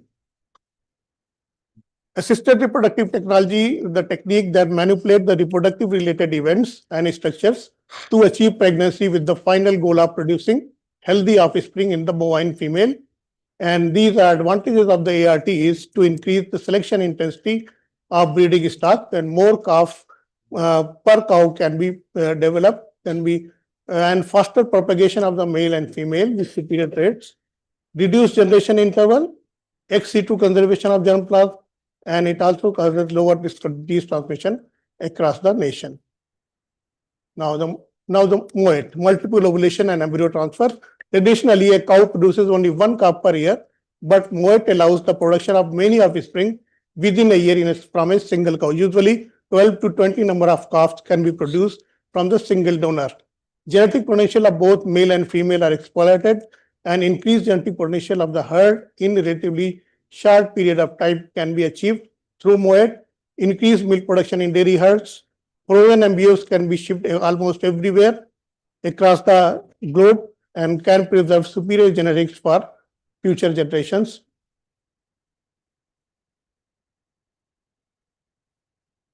And these are steps involved. Here's a valuable donor we have. And now the first step is the superovulation, then insemination of the superovulated donor. Embryo is collected at day 6 or day 7. And these here are the side we take the recipient. Recipients are also synchronized, and then these embryos collected from the donor is transferred to the recipient animals.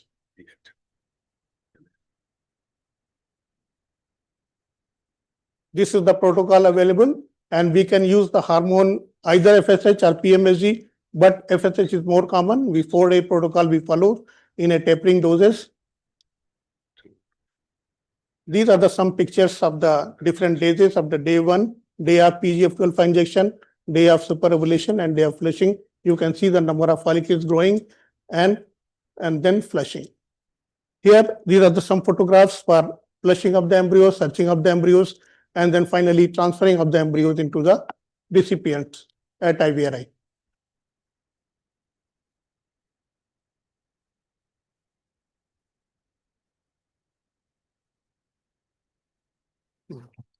In an experiment, we have shown that 31 number of the animals were superovulated, and we have got a total of 66 embryos we produced, and we transferred 26 numbers of embryos into the recipient and produced 26 calves with the consumption rate of 39% through MOET. Now OPU and IVF, ultrasound guided ovum pickup is the non-invasive procedure for recovering oocyte from antral follicle in a live animals, and together with in vitro fertilization of oocyte and EVP-ET. OPU-USG does not interfere the normal reproduction and production cycle of the donor, and the exclusive merit of the OPU-USG is it can be used in the pregnant animal, it can be used in the heifers also, it can be used in the animals which anatomical defect like the defunct cervix and the tubal blockade or cystic ovarian condition also, this OPU-IVF can be used. And globally, if you see, the OPU-IVF is now increasing and surpassing the MOET. And in 2000, we can see 30,000 IVF was carried out, but here in 2016, 450,000 IVF was done. These are the different pictures, how it is done. First step is the OPU, the collection of the oocyte from the donor, and then oocyte maturation of the oocyte, then culture of the oocyte, and then embryo production in vitro, and these in vitro produced embryo is finally transferred into the recipient. And if you compare the MOET and OPU-IVF, we can see in the MOET the 6 embryo per flushing we are getting on an average, but in OPU-IVF we are getting 4 embryos per OPU session. And MOET can be done at every 2 months interval, that in a year we can do 5 times or 6 times. And if we take 50% pregnancy, then 9 calves can be produced through MOET. But in OPU-IVF can be done at weekly interval, 1 week. And if we consider 40% pregnancy, then 38 calves can be produced. So it is significantly advantageous. Now coming to the last one, the somatic cell cloning. Somatic cell cloning can be done by 2 methods, that is micro manipulation based technique and the handmade technique. These 2 techniques are being used in somatic cell cloning. And the steps involved is the isolation of the oocyte from the donor, maturation of the oocyte, then enucleation of the oocyte, transfer of the somatic cell nucleus into the oocyte, then fusion, then in vitro culture, and finally transfer into the foster mother. And if we conclude it, the ARTs have potential for faster multiplication of superior germ plasm, thereby increasing the productivity of dairy animals. Integration of ART, like stress synchronization, sex semen, and plus IVEP embryo transfer may result in the faster and efficient genetic gain of the herd in a short duration of time. ART allows ex situ conservation of elite and indirect germs. This was in brief about the presentation. We will discuss further during the interactive session. Thank you. Thank you, Dr. Khan, for giving the overview of techniques for improving the reproductive efficiency, then the reproductive and assistant reproductive technology, describing in brief. So in the coming time, so without this, we cannot think of the improved productivity, because we have to use the elite animal, whether it is elite bull or elite female. So to have the proper exploitation of this elite animal, we need to use all these techniques. And even in the Rashtriya Gokul Mission and National Livestock Mission, so in this also, these IVF and this better quality semen and use of elite animals have been highlighted. Thank you, Dr. Khan, for giving brief overview. So now so I think we can have that question answer and interaction in the end. So now our second speaker in this technical session is Dr. K.K. Rajak. So Dr. K.K. Rajak works at the division of this biological product. He is basically virologist. He has developed many diagnostic and vaccines for the viral disease, like PPR, canine distemper, and other diseases of the canine. And he also worked on developing the vaccine strategies for different animals.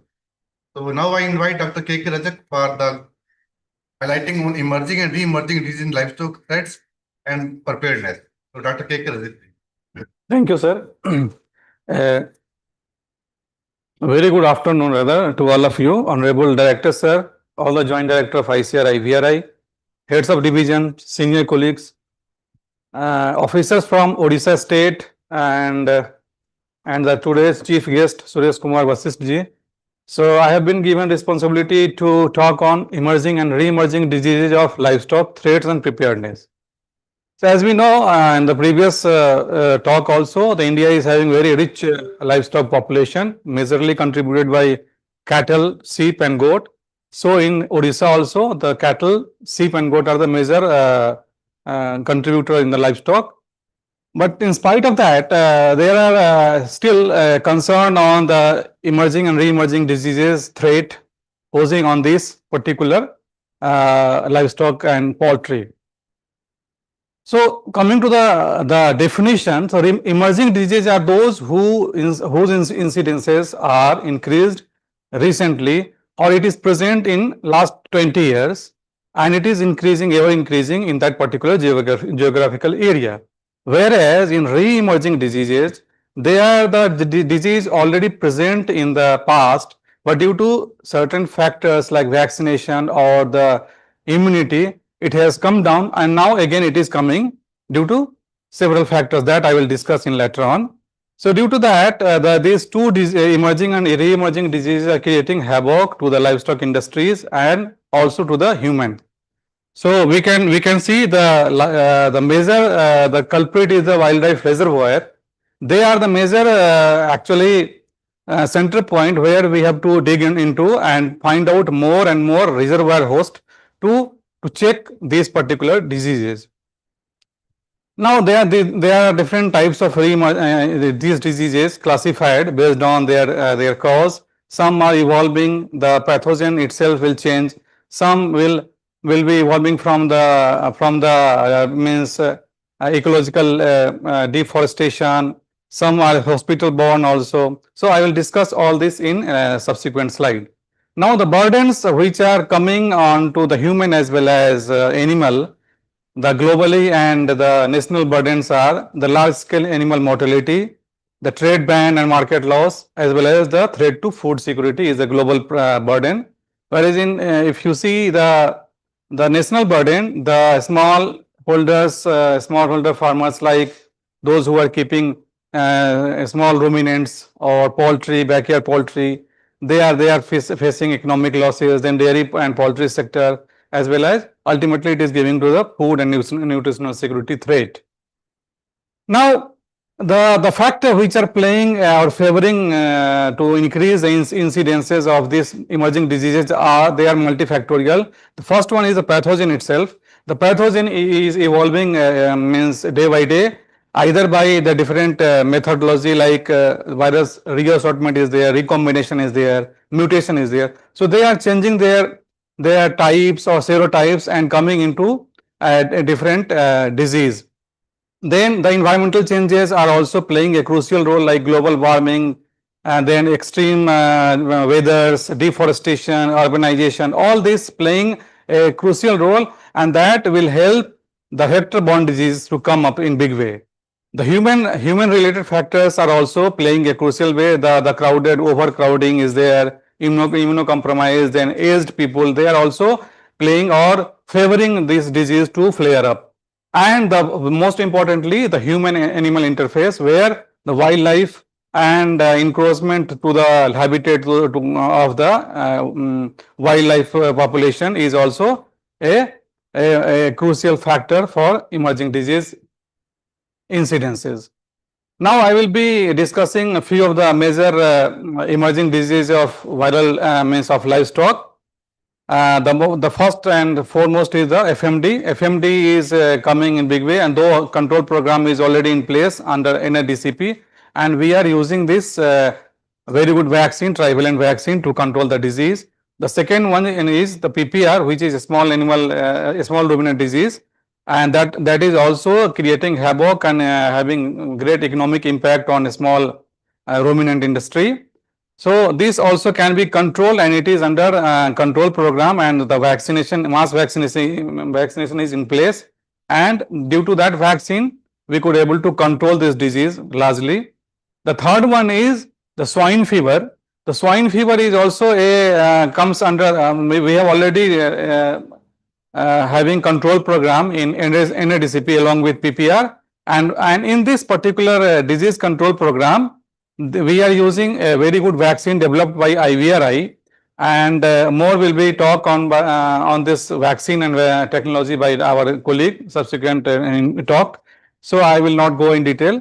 The African swine fever is another emerging disease which are creating havoc in recent past. Though we are not having a vaccine right now, the only measure to control and contain the disease is strict biosecurity and culling of the animals. The next disease is LSD, which is again a big problem in recent past, and due to this so many means livestock, especially the cattle, we have lost. And thanks to IVRI and the NRC Quine with the joint venture, we have developed a vaccine and that is under with this we are controlling the disease in very effective way. Now the next one is the sheep and goat pox, which is also a dreadful disease caused by pox virus, and this can be controlled effectively by the live attenuated vaccine. So effective vaccine is there to control the disease. Now another one which is a vector-borne disease, the blue tongue. The blue tongue is a vector-borne disease. Previously there was no control measure in terms of vaccine, but recently we have developed a vaccine, the pentavalent vaccine, which is inactivated and very soon it will be introduced for the mass vaccination program. Now the exotic disease we can say, or the emerging disease, the one is bovine viral diarrhea or mucosal disease. This disease is being handled by a high security disease lab, and for this they have developed a vaccine, though vaccine is not in the market, but very soon it will come. Now coming to the zoonotic diseases which are having potential threat to the human as well as animal. The first one is rabies. So rabies, actually we are controlling the rabies by vaccination, and we are having both vaccine for the human as well as for the animal, and the national program is already in place, and by 2030 it is by mass vaccination. By 2030 the control is already established or already indicated by the government of India. The next one is the disease of poultry, which is avian influenza, high pathogenic avian influenza, and this is coming in big way. Especially we have seen so many reports coming from Odisha also. So this is a biosafety level 3 category pathogen, and we are having, I am happy to share that ICAR NISAD has developed a vaccine using low pathogenic avian influenza, and it will be available very soon. Now the next one zoonotic disease is Japanese encephalitis. The Japanese encephalitis is also very important and having zoonotic importance and causing encephalitis, as well as in pig it is creating reproductive illness. And I am happy to share that IVRI has developed vaccine for pig as well. So we can control already there with the Agri Innovate. So we are having a vaccine for this.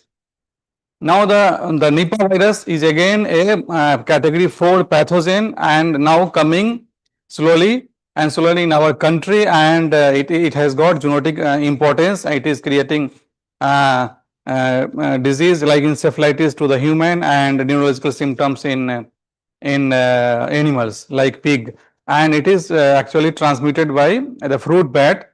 So as of now we don't have any effective vaccine, only we have to rely on the antiviral like ribavirin or passive immunotherapies like monoclonal antibody or polyclonal antibodies, and culling is the main management. The next one is Casanova virus disease, which is also known as monkey fever. So this monkey fever actually is mostly mostly epidemiology is found in the Western Ghat or the Karnataka state or Tamil Nadu state of and where the country where the means this particular virus is creating the flu-like symptoms, and it is more severe in monkey, and the monkey shows severe encephalitis, and due to that the huge death and mortality we have seen in the monkeys. So for controlling this, actually the main focus we have to do on the the controlling of the vector, which is a hard ticks. And for human, the already one inactivated vaccine is there. So 3 vaccination schedule is there. So 3 vaccine will cover almost 80 to 85% herd immunity. The next one is CCHF, which is again a dreadful disease of hemorrhagic in nature. So this CCHF is very important. Again, it is transmitted by hard ticks, and our livestock is acting as intermediate host. This is already reported in our country in 2011, 12 and 19. And the symptoms are fever, headache and chill or vomiting, or even you can see there is a hemorrhage in the respiratory route. So as of now, again, there is no effective vaccine we have. So again, we have to rely on the antiviral, though they are viral in origin. So we have to rely on ribavirin antiviral drugs for their treatment. Only the managemental treatment can be done. Now coming to the some bacterial diseases which are also coming in big way nowadays. So brucellosis is one of the most important disease. So this brucellosis disease is causing a reproductive problem in cattle and buffalo, and as well as in small ruminants. So, and this disease is also taken care in National Disease Control Program, and it is being controlled by the vaccination, and Brucella abortus S19, the IVRI vaccine, is being used for the control. The next disease, bacterial disease, is anthrax, which is also very important disease, and this can be controlled by a live spore vaccine, Sternet strain. It is already there in the market. The most importantly, the another one is bovine tuberculosis, and this bovine tuberculosis is having genetic importance, and to control we have to screen the animal, and after screening the slaughter, though it is not means practiced in our country, but the slaughter and biosecurity measure has to be taken care. And I am happy to share that the tuberculin and the another one is paratuberculosis, both the reagent is being produced by IVRI Biological Product Division for large scale screening of the disease. Now the another disease is called glanders or Farsi. Now in recent past in UP, Haryana, Chhattisgarh, it has come in big way. It is a disease of mule, donkey and horse, wherein it is actually affecting the respiratory system, as well as the cutaneous form is also available. As of now, no vaccine is there available, only we have to rely on antibiotic treatment like doxycycline or combination of trimethoprim or sulfatizine. So only the effective way to contain the disease is a proper disposal of carcass. The next one is hemorrhagic septicemia. So this also a bacterial disease being effectively controlled by the good vaccine, inactivated live vaccine. Now others, there are so many diseases like anthrax is there, black quarter, leptospira, salmonella, Zika, chikungunya. So there are so many diseases are coming in big way. So now, what are the threats we are facing or going to face in near future? Like as I told, economic loss is there already. The food security and trade threat is also there. Then public health risk is also there, because there are so many zoonotic diseases are coming in big way. And then environmental and climatic impact is also there. So when we are going for the deforestation, urbanization, we are favoring the vector growth, and that will directly favoring the emergence of this type of zoonotic disease. So now coming to the preventive measure. So preventive measure, so there are 3 sectors I have decided divided. One is the enhancement or surveillance method management.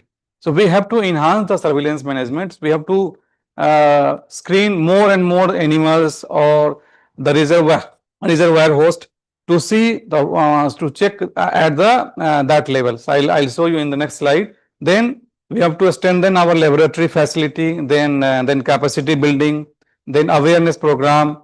Then the third one is the timely collection of sample and sending to the lab, concerned lab, for the quick and swift diagnosis of the disease.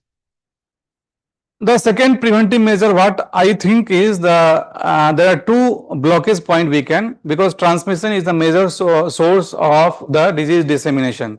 So if we block at reservoir host at this stage, at first blockage at this stage by controlling the animal movement or early diagnosis or quarantine methodology, and the second when it is going to hit the susceptible species by awareness of personal hygiene and disease surveillance. So by these two checkpoint we can contain the transmission of the disease. Now the preparedness, if we see in our country, already good surveillance and reporting system is there. Nivedi is taking care. We are having improved diagnostic laboratory at both CDDL and RDDL level. Rapid outbreak reporting mechanism is there, but still we need to analyze. The next slide I will tell. The vaccine program is already, mass vaccination control program, disease control program is already in place, and mass vaccination is already going on. But we need to add more and more disease. We have to think in One Health perspective also, and the capacity building program, IVRA is playing instrumental role and leaders in this capacity building program. And if you consider the Odisha is through VOTI, they are building the capacity. Then ASCAD, BAF, there are so many capacity building program already in place. And the farmer awareness program we have to give on, especially on the biosecurity, and then promotion of hygienic livestock management practices we have to give. Now coming to the analysis, how where we stand as compared to the world. So if we are talking about the infrastructure, regional lab, it is there, already there. We need to improve a lot as compared to world level. On border quarantine and testing facility, we are having, but we have to be more robust in that. Specialized lab for detection still there, but I will tell in next slide. The lab is very limited in number. Establishment of online data center, it should be starting right from the village level to the central level. So we have to have that, and we should have vaccine production and infrastructure. Few biologicals only working in the different state, though all the state are having their own biologicals, state biologicals unit, but few are only in functional. So we have to work on that to have a good vaccine bank. Ample baseline data, we have to work on R&D, we have to do R&D on collection of epidemiological data on all these means ever-evolving disease, emerging and re-emerging diseases. We have to have a robust high throughput diagnostic kits as well as the rapid diagnostic kit, PenSci diagnostic kits. We have to rely more on recombinant antigen based diagnostic, as the whole virus or whole bacterial or whole pathogen may pose the spillover threat. DIVA companion diagnostic also we need to have.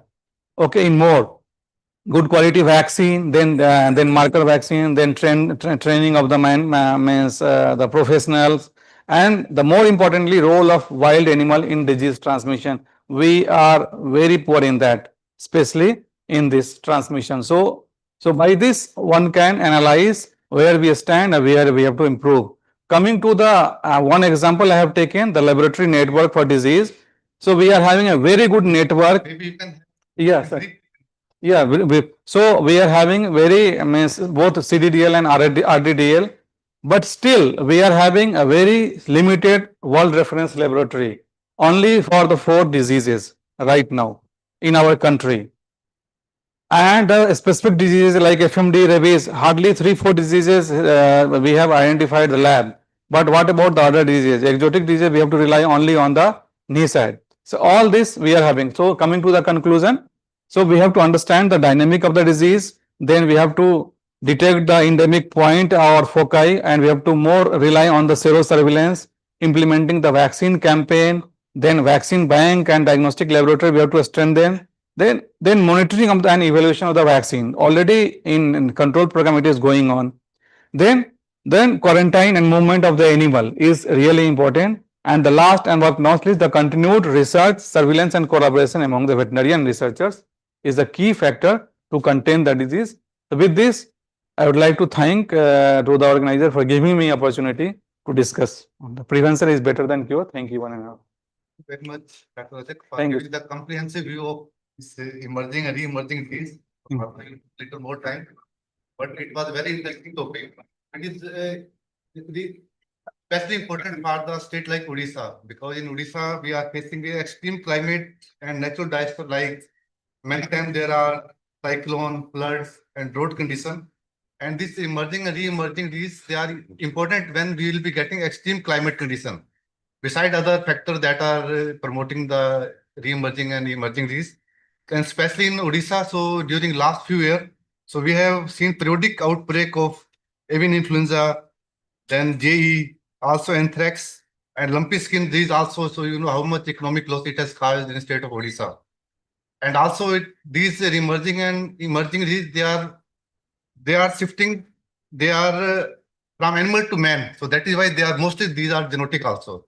So these are very important for the, so as told by Dr. Rajat, so we need to have the preventive measure. So especially the immediate reporting of these disease is very important. So we need to have a good surveillance and diagnostic of the disease, and then vaccination and other measures that Dr. Rajak has reported. So thank you, Dr. Rajak, for the comprehensive view of this topic. So now our third speaker is Dr. Smiran Bandyopadhyay.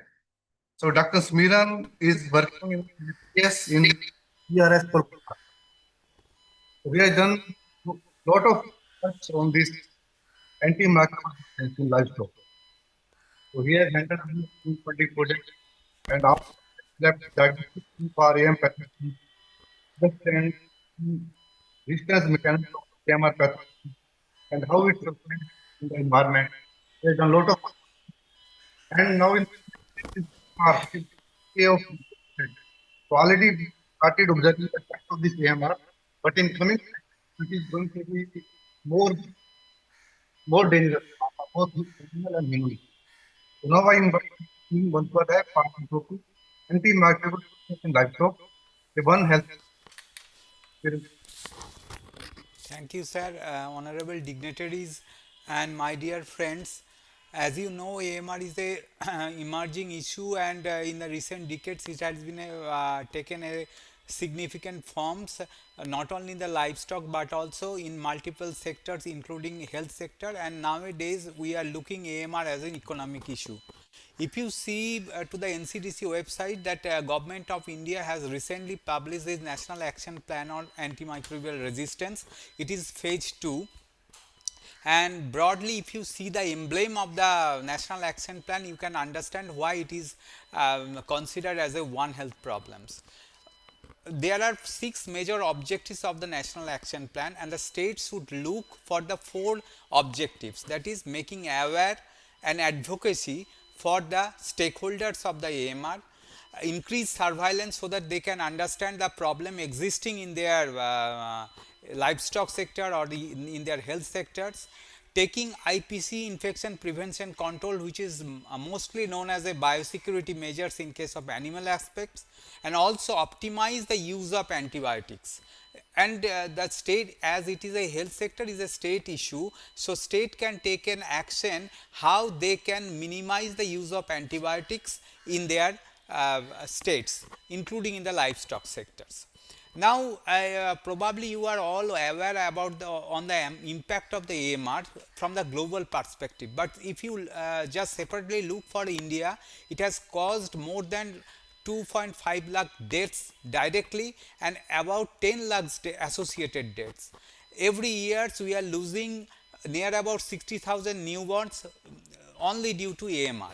And the future projection is that it will reach about 2 million deaths by 2050, and globally it will be 10 millions.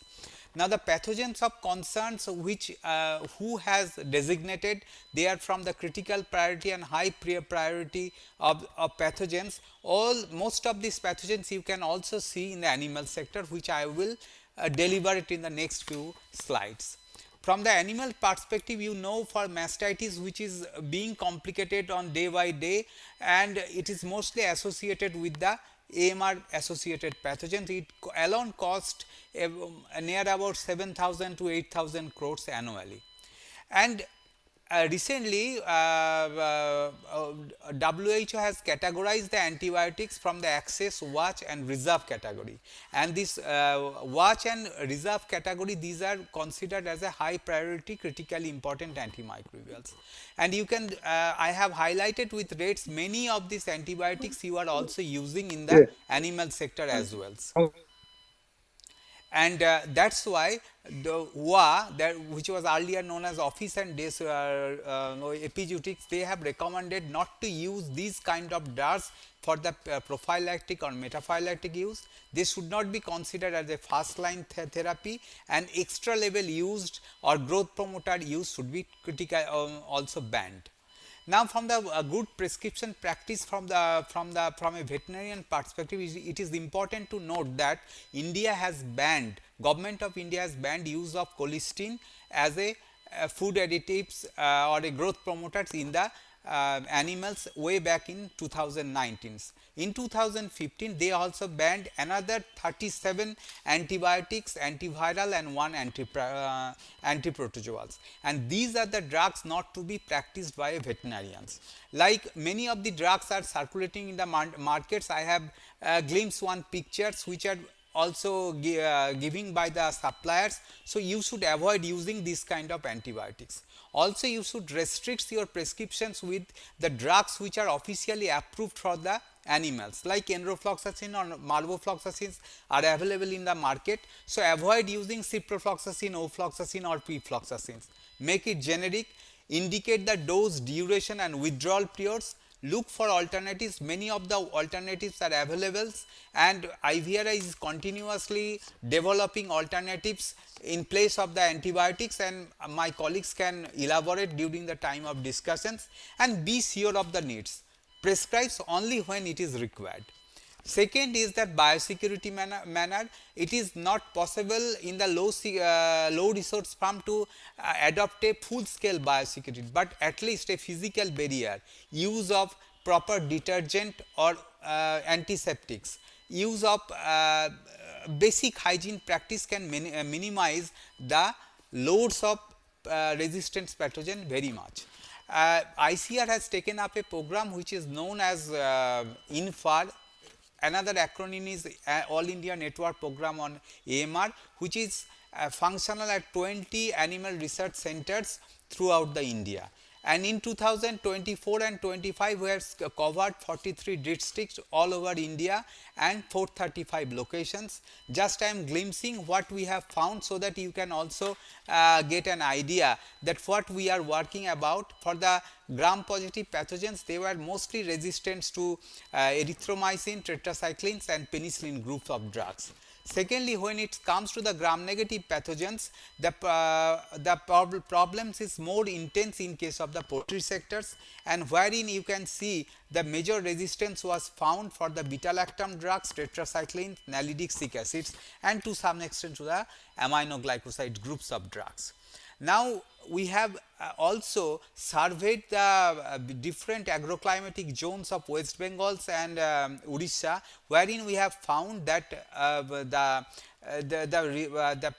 the intensity of the resistance varies when you are changing the locations, or changing the type of samples, or when you are changing the host. And that can be a major input for the state action plan what we have given to some other states. In Odisha, we have covered majorly 5 districts which are coastal districts: Kotok, Puri, Khurda, Balasore and Ganjams. And and we have covered 301 samples from the poultry and bovine milks. The most important fact of that the ESBL pathogens, whatever we have required, they are co-resistant to aminoglycosides, trimethoprim sulfonamides, and 61% of these isolates were resistant to chloramphenicol, which is not the picture what we are seeing in the rest of the India. So this is and our genomic analysis has also shown that the class 1 integron carried the resistance towards trimethoprim and aminoglycoside. So whenever you are facing some problems of your drugs are not responding to the beta-lactam, you also avoid using these groups of drugs. The resistance mapping of the isolates from West Bengal and Odisha, we have found that animal isolates also carried resistance to the high priority critically important antimicrobial that includes phosphomycins, carbapenems and vancomycins. So how the state government can contribute and participate, they can develop their state action plans, like the real example is KARSAP, that is Kerala State Action Plan on AMR, and Kerala, Delhi and MP State Action Plan on AMR is available on NCDC websites. Many other states are developing their state action plan, like Punjab, Haryana, our Sikkim and West Bengals. So they can also give advisories and regulations for the stakeholder for their AMR. Apart from that, they can participate in the national surveillance programs like in INFAR, the capacity buildings and lab strengthenings, and follow the treatment protocol which are giving for the by DAHD, and monitoring of the antimicrobial use. So our carry home message is AMR is clearly an one health issue, and livestock and environment can make a major role, and veterinary sector has a potential issue. I will request, because the ARD, full ARD department of government of Odisha is there, they should initiate the state action plan. In every other state, the Ministry of Health actually initiated it. If Odisha can initiate this, it will be the state government animal husbandry sector which will be first to initiate their state action plan on AMR, and they can request to the health ministry to incorporate. They can also get the inputs from the IVRI. It is a global problems, but the solution should be at the national and local level, because one side does not fit for all, and our national, whatever our developed countries are following, we cannot take for granted, and we need to find our own solutions. And for our veterinarian friends, think and rethink before you prescribe, and also disseminate this knowledge to wherever you can find. And thank you.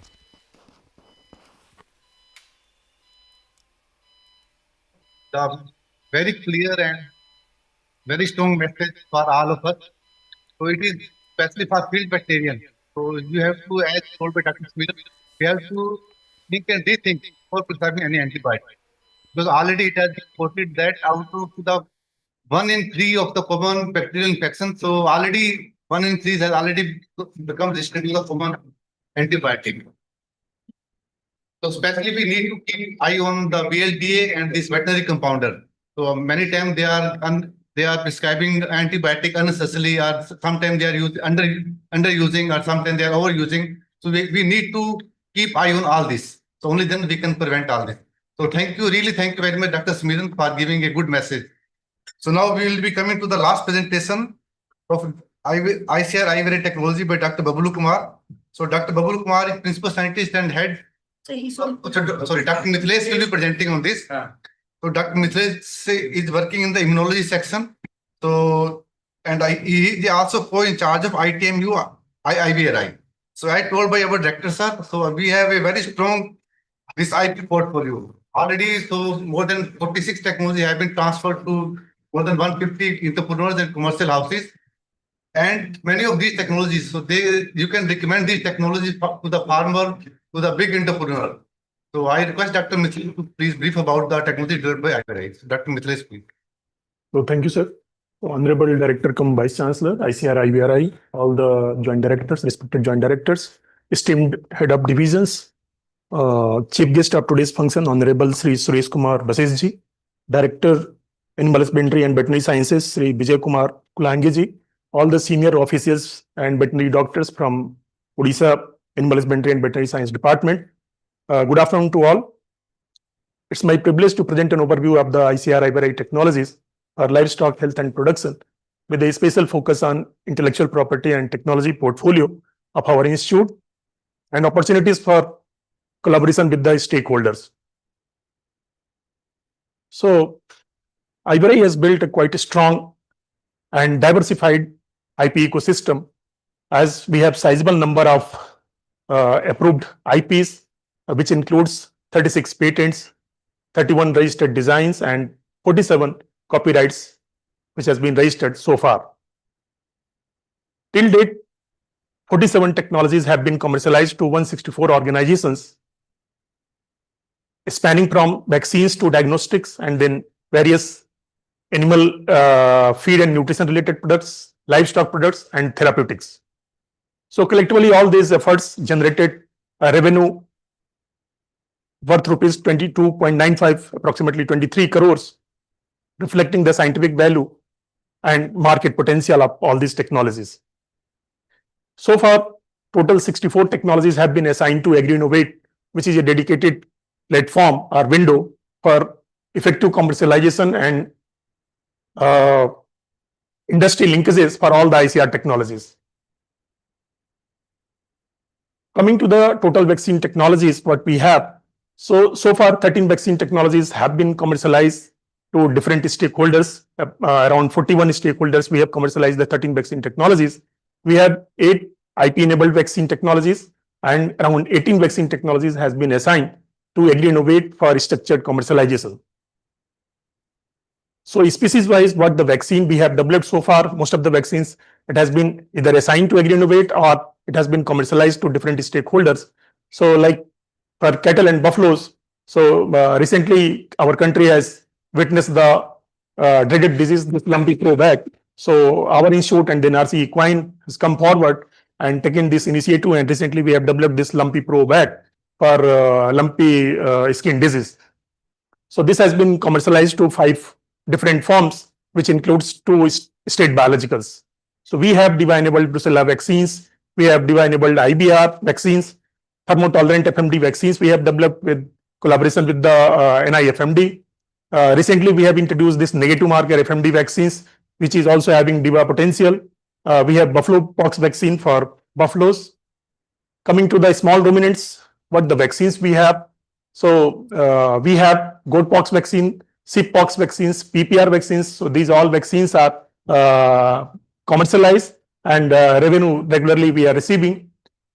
Recently, we have introduced these 2 combined vaccines. One is PPR goat pox and another is PPR sheep pox, in order to avoid the single repeated vaccination. So this could be a single shot vaccination, as many of the applicants, they shown their interest that this could be a problem. So this is a problem. So in that line, we have developed this technology, and this has already been assigned to AgriInnovate. And one of this technology, that is PPR and goat pox, it is already being commercialized to one of the commercial firm, that is.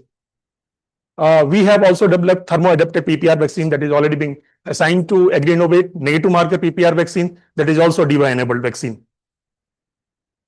So regarding pigs, we have one vaccine that is classical swine fever vaccine. So that is quite important disease in pigs. So we have this vaccine, and that is already commercialized to different forms.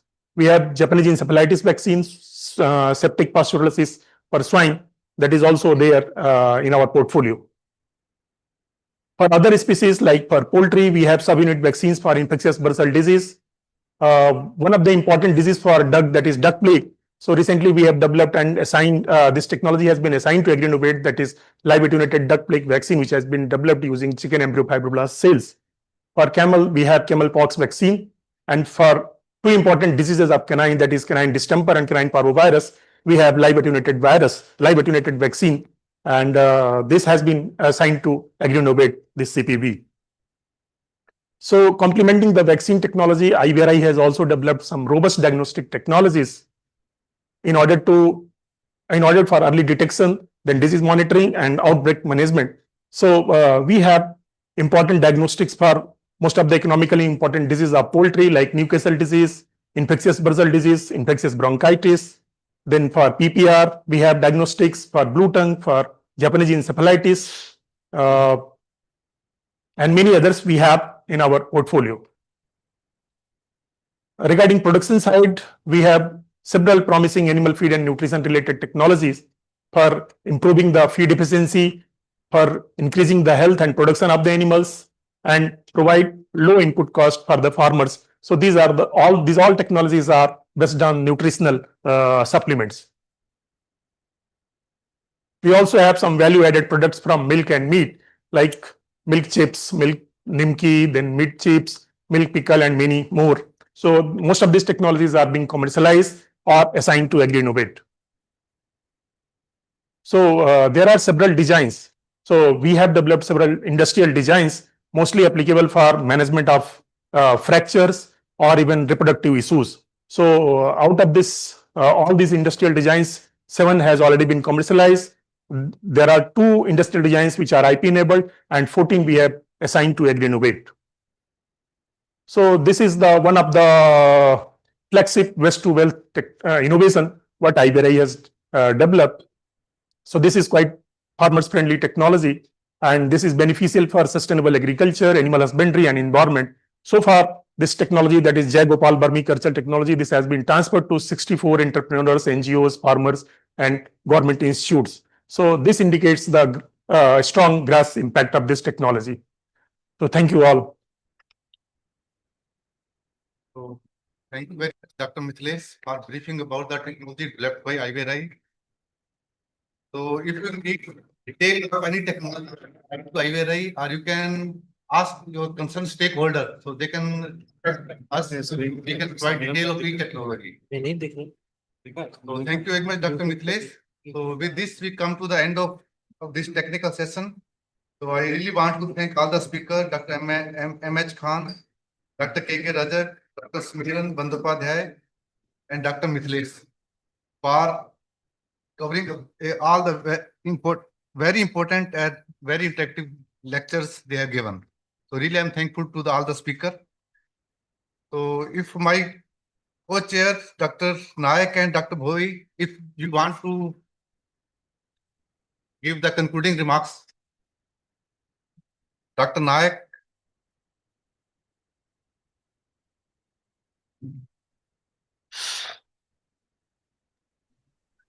Yes, sir. Dr. Nayak, please.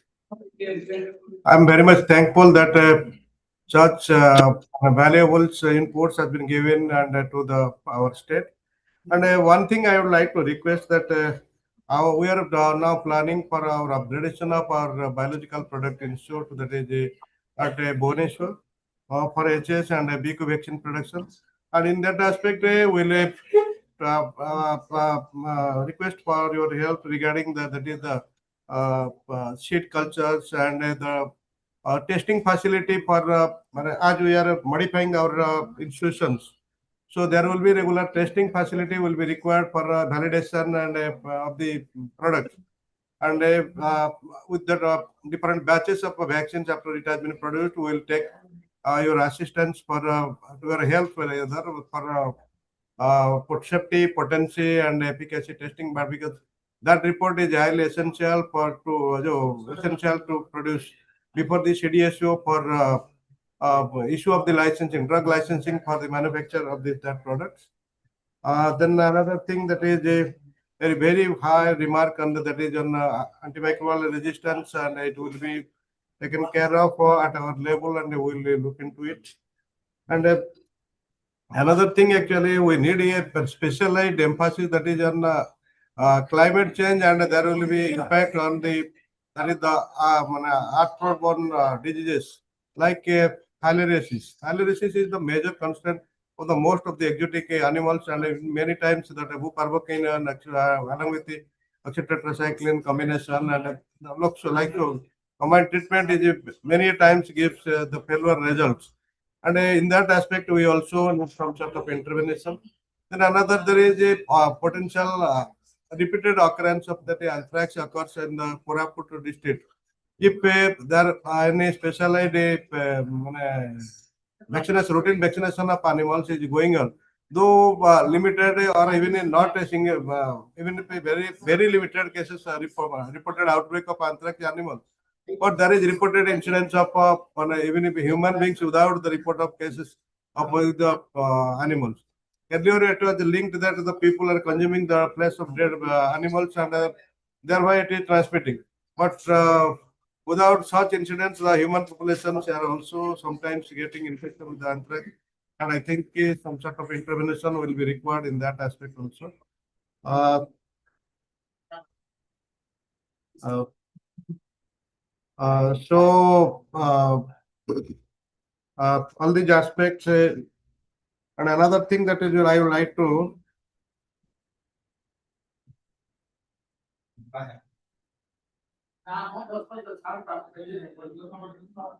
skill upgradation training for that is for One Health, and so also on the management of that is the training for the that is the disease control aspects is necessary.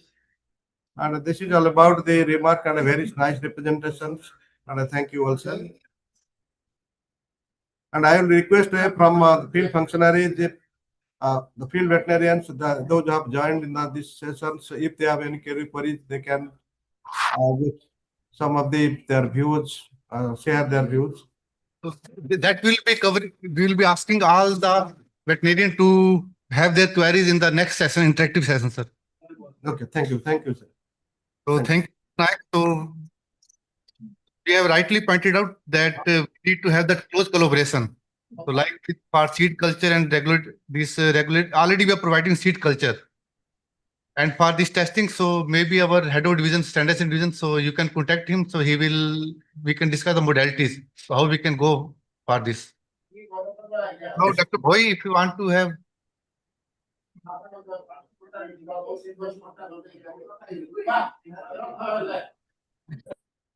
Dr. Bhoi.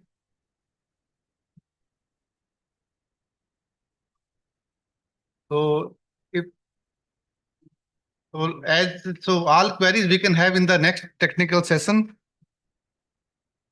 So technical session 2. So with this, so we come to the end of this technical session 1. So I really want to thank all my co-chairs, Dr. Mihir Kumar Nayak, Dr. H. Roy, the reporter, Dr. Akhilesh Kumar, Dr. Suruti, Dr. Rohit Kumar, and Dr. Ajay Das. So, and I also thank the organizer, Special Director, sir, and the Joint Director Extension Education, Dr. Rupsi, for giving me the opportunity. So thank you very much. Thank you.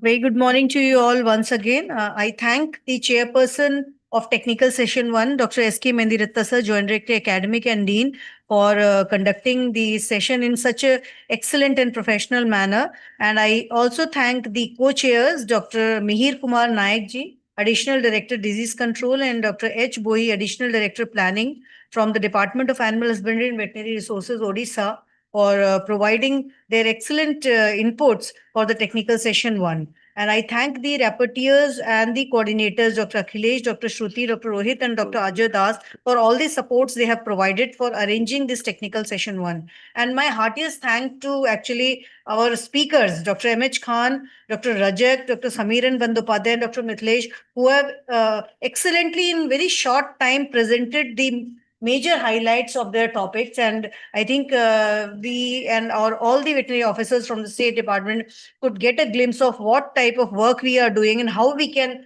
provide the collaboration and support to them, and what type of knowledge exists with us that can be shared and supported for the Odisha government. Now with this, I hereby start the technical session 2. For this, my co-chairs are Dr. Bablu, who is on tour and actually joined online, and Dr. Rajiv Sharma, Deputy Director, Veterinary Officer Training Institute, VOTI, Department of Animal Husbandry and Veterinary Services, Odisha.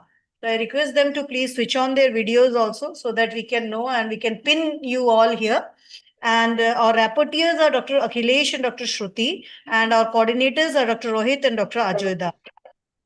Yeah, so before starting technical session 2, which is basically fully focused on the interaction, and there are no presentations here, but all the questions, queries, inputs, remarks, anything that anybody want to say will be taken up in this session. And this will be fully two-way mechanism, wherein whatever you want to ask or you can suggest for anything, right from your own department's services improvements, training or capacity building collaborations, research inputs and highlights for IVRI, or any other support, just like our additional director Naik Saab was telling that they need support for the laboratory establishment or for supply of seed culture or for testing of vaccine. So anything like that you can take up, and we have all the head of the division present here in the house right now with me, and they are there to answer. Even we have the head of biologicals division, Dr. Pranav Dhar sir, and he can answer all the queries.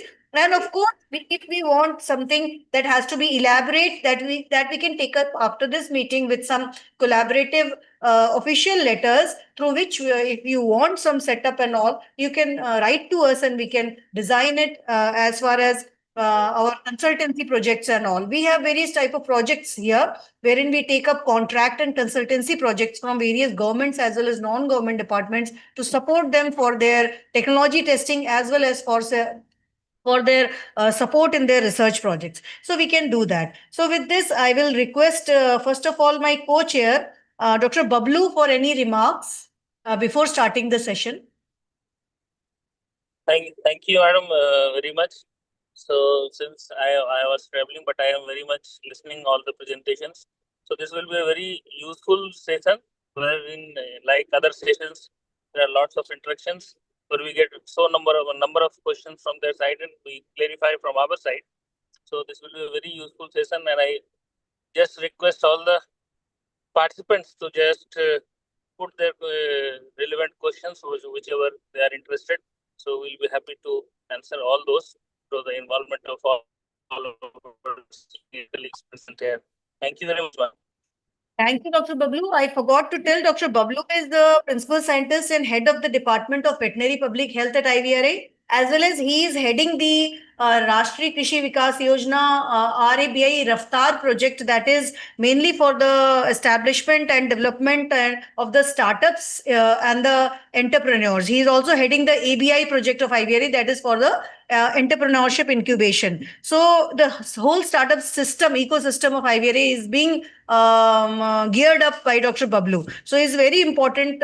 His presence is very important for us. And if you want to ask some question related to that, you can take inputs because he will be joining continuously with us throughout the meeting. Now we have the second co-chair in this session, who is Dr. Rajiv Sharma, who is the Deputy Director of OT of the Odisha government. I request Rajiv ji, your input has been very instrumental throughout the meeting as well as before, and I think that throughout the year in organizing our OT trainings. So first of all, thank you to you for having such a good collaboration with IVRI. So please provide your initial remarks for this session.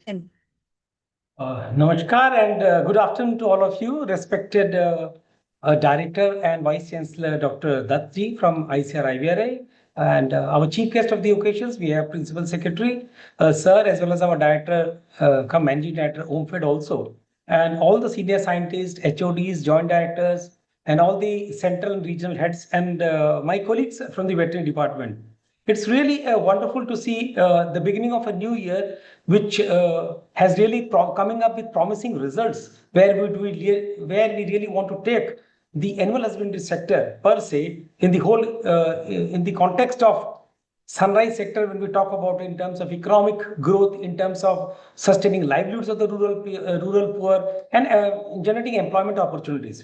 So on one hand, the state government through the central support as well, we look forward for institutional building. But on the second part, the more important is the human and institutional development. If they do go together, then there is a transformation which we are looking forward, which can help us. As in the introductory sessions also we have said, we are the 10th state and 12th state in different ranking in terms of productions of milk, meat and egg.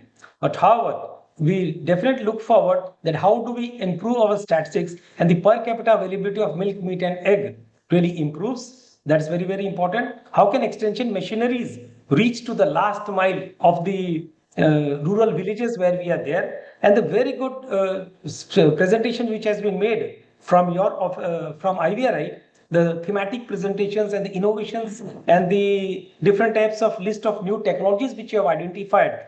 How can those technologies can be customized, can be reaching to the larger audience in our state also? That will be very promising.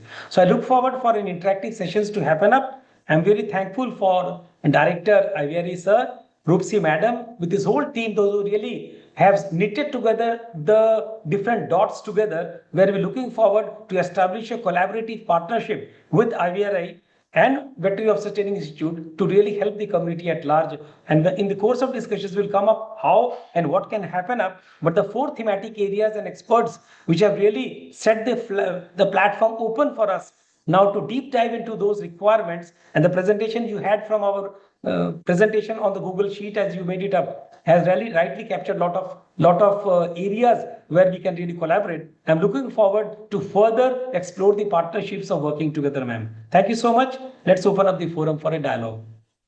Thank you, Rajiv ji. So, as very rightly said, this is a great opportunity, and we are doing something very good at the start of a new year. And I think that the whole new year will be excellent with collaborative opportunities and programs that can help your sunrise sector to really become a big sun at the end of the 2036 with Vikasit Odisha.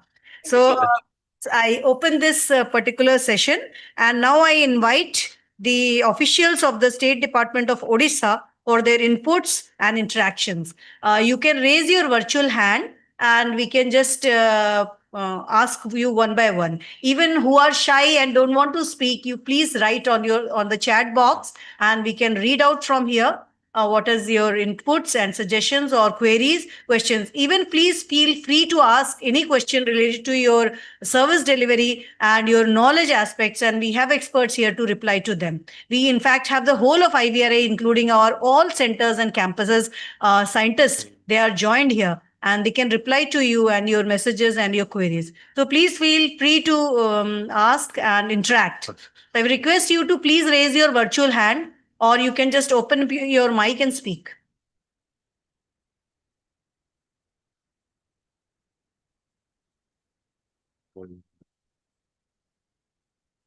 I think we can first start with the heads of the districts, officials heading the districts of the Odisha, the 30 districts. If they are present, they can start with that.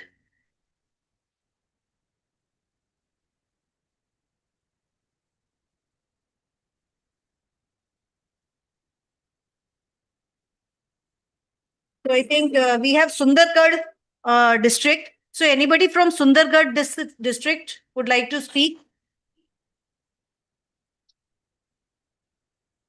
Or put up any message in the chat box?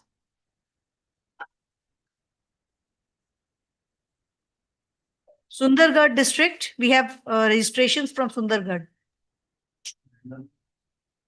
कोई आया नहीं इस पे अभी नहीं इस पे अभी कोई दिख नहीं रहा राजीव जी आप देख लीजिए एक बार otherwise call them instruct them we may shift to other district till Sundargarh join Rajiv जी आप थोड़ा coordinate करो जी sir So we'll open up, sir. We'll open up for any districts those who are present here. Let's start from the district side itself. हाँ ठीक है, but as desired by madam, every district should respond. Yes, sir. Check.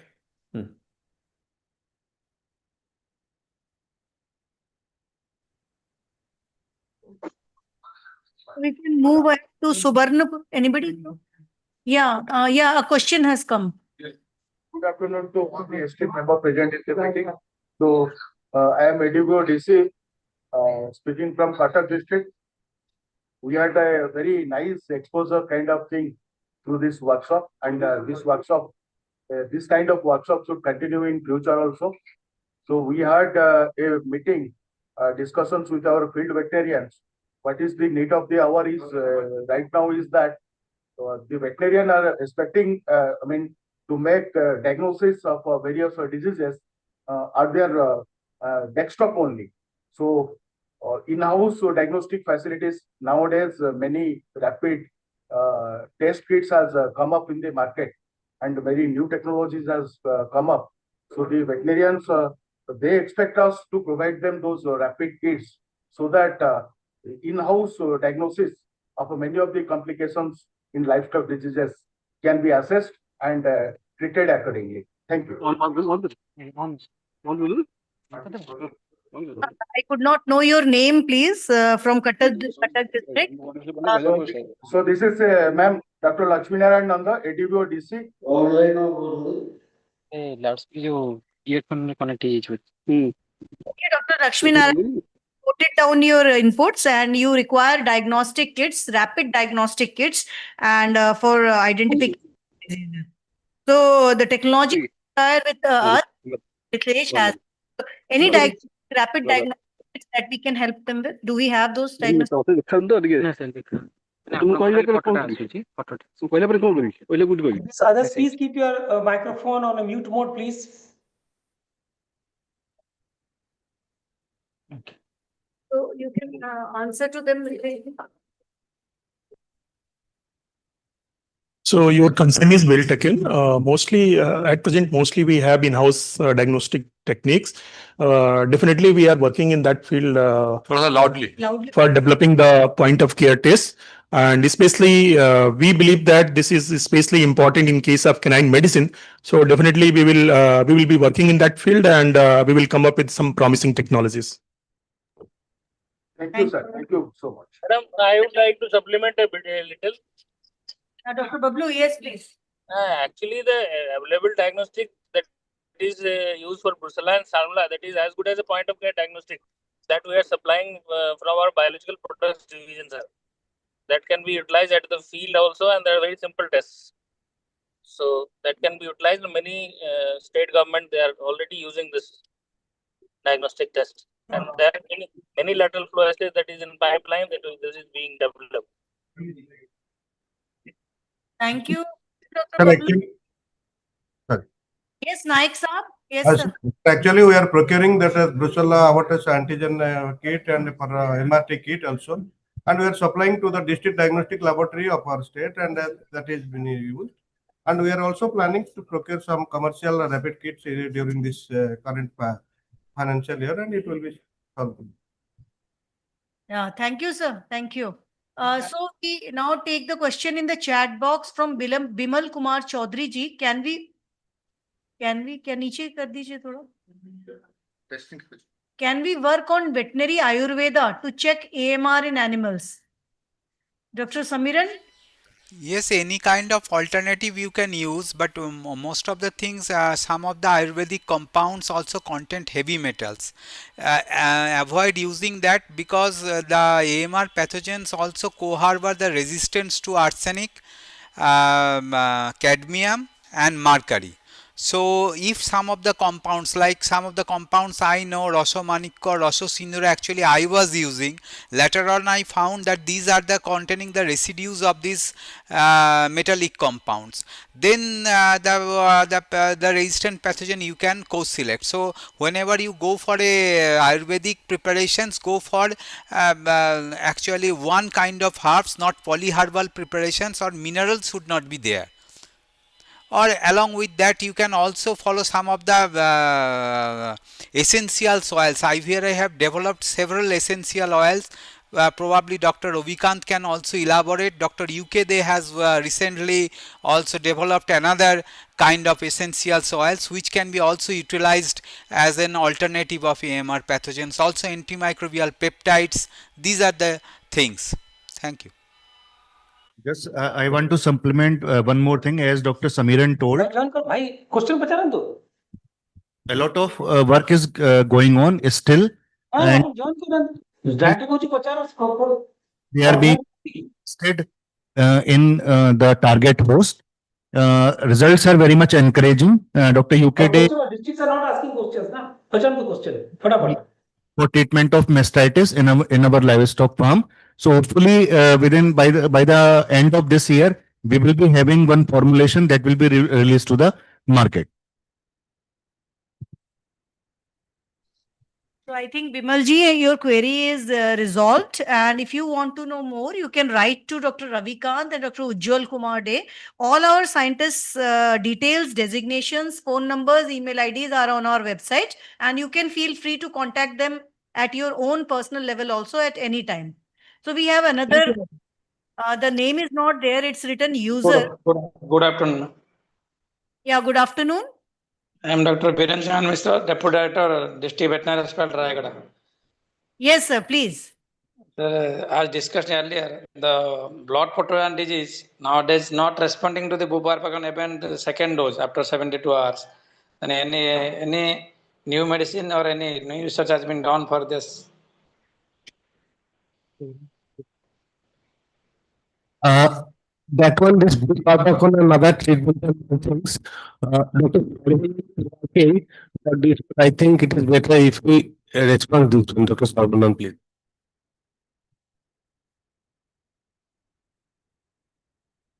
Buparocon at single dose should work. If it is not, maybe in 48 to 72 hours, second dose should work. If it is not even working, then third dose also it can be given after 48 to 72 hours. Still it is not working, then it should be looked for there is any resistance is developed or not. So if any particular animal or is not responding, the blood sample may be sent to IVRI. So we can check for the any resistance has developed in that or not. Okay, thank you, sir. So thank you, sir. Now we move to one query on the chat box. It's by Dr. Birendra Kumar Prosti. It is very illuminating for us, and we started the new year with guidance of our esteemed torch bearers of the profession. I personally realize the plethora of vaccines we are using is engaging the major portion of man work days, at the same time troubling the producing and lactating animals. So dire need of our is combined vaccines. How can it be possible, and when our livestock will get it? Yeah.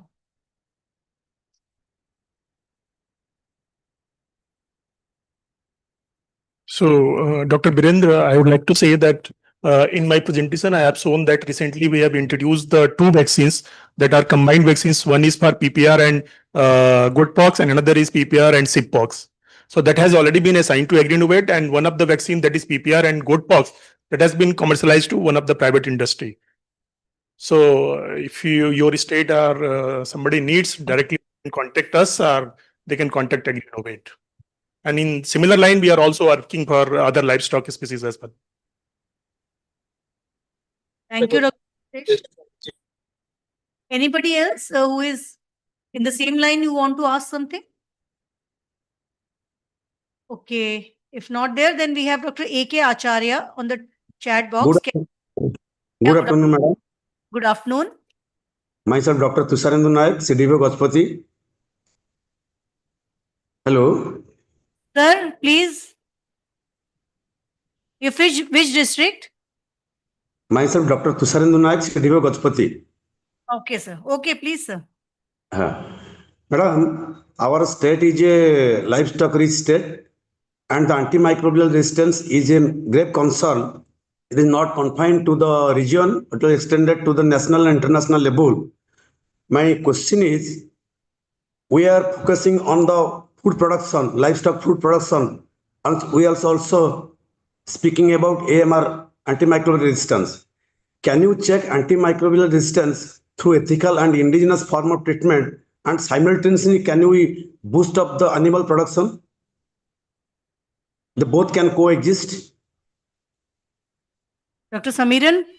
Yes, actually, if you see, there is no conflict for a good manufacturing practice and minimization of the antibiotics. Whenever you are, if you have a proper biosecurity management, even in the low economic farms, you can minimize the use of antibiotics. No one is asking to stop using antibiotic in case of a properly seriously ill animals, but they are telling to optimize the use of antibiotics. It is not a questions for the animals also, it also a questions for the human perspective also. Whenever a human is seriously ill, then only we have to actually the clinician should use antibiotics. It's not like from a presumptive diagnostic they should prescribe it. So there is no conflict, because not only you should focus on the enhancing of the production should be sustainable. By the end of this practice of overusing of antibiotics, by the time of 10 years you will have no antibiotics to treat with animals. Then how can you expect that you will have a sustainably higher production performance? Yeah, thank you, Dr. Samiran. Another question on the antibiotic residue. Can we have the testing facility at field level for antibiotic residue in milk? It's asked by Dr. Acharya. Yes, one lateral flow assay, ROSA lateral flow assay or CHARM ROSA kits are available, which can detect some of the antibiotics, not all, like chloramphenicol, some of the beta lactams and fluoroquinones, whereby you can detect these antibiotics by lateral flow assays. These kits are expensive. Along with it, probably it is also detecting aflatoxins. These are useful if you can use it at the field levels, and probably only it is limited for antibiotic residue in milk. Thank you, Dr. Samiran. Another question is from Officer in Charge Disease Diagnostic Lab, Nayagarh. Except vaccination, what other preventive measures can be taken to control filariasis?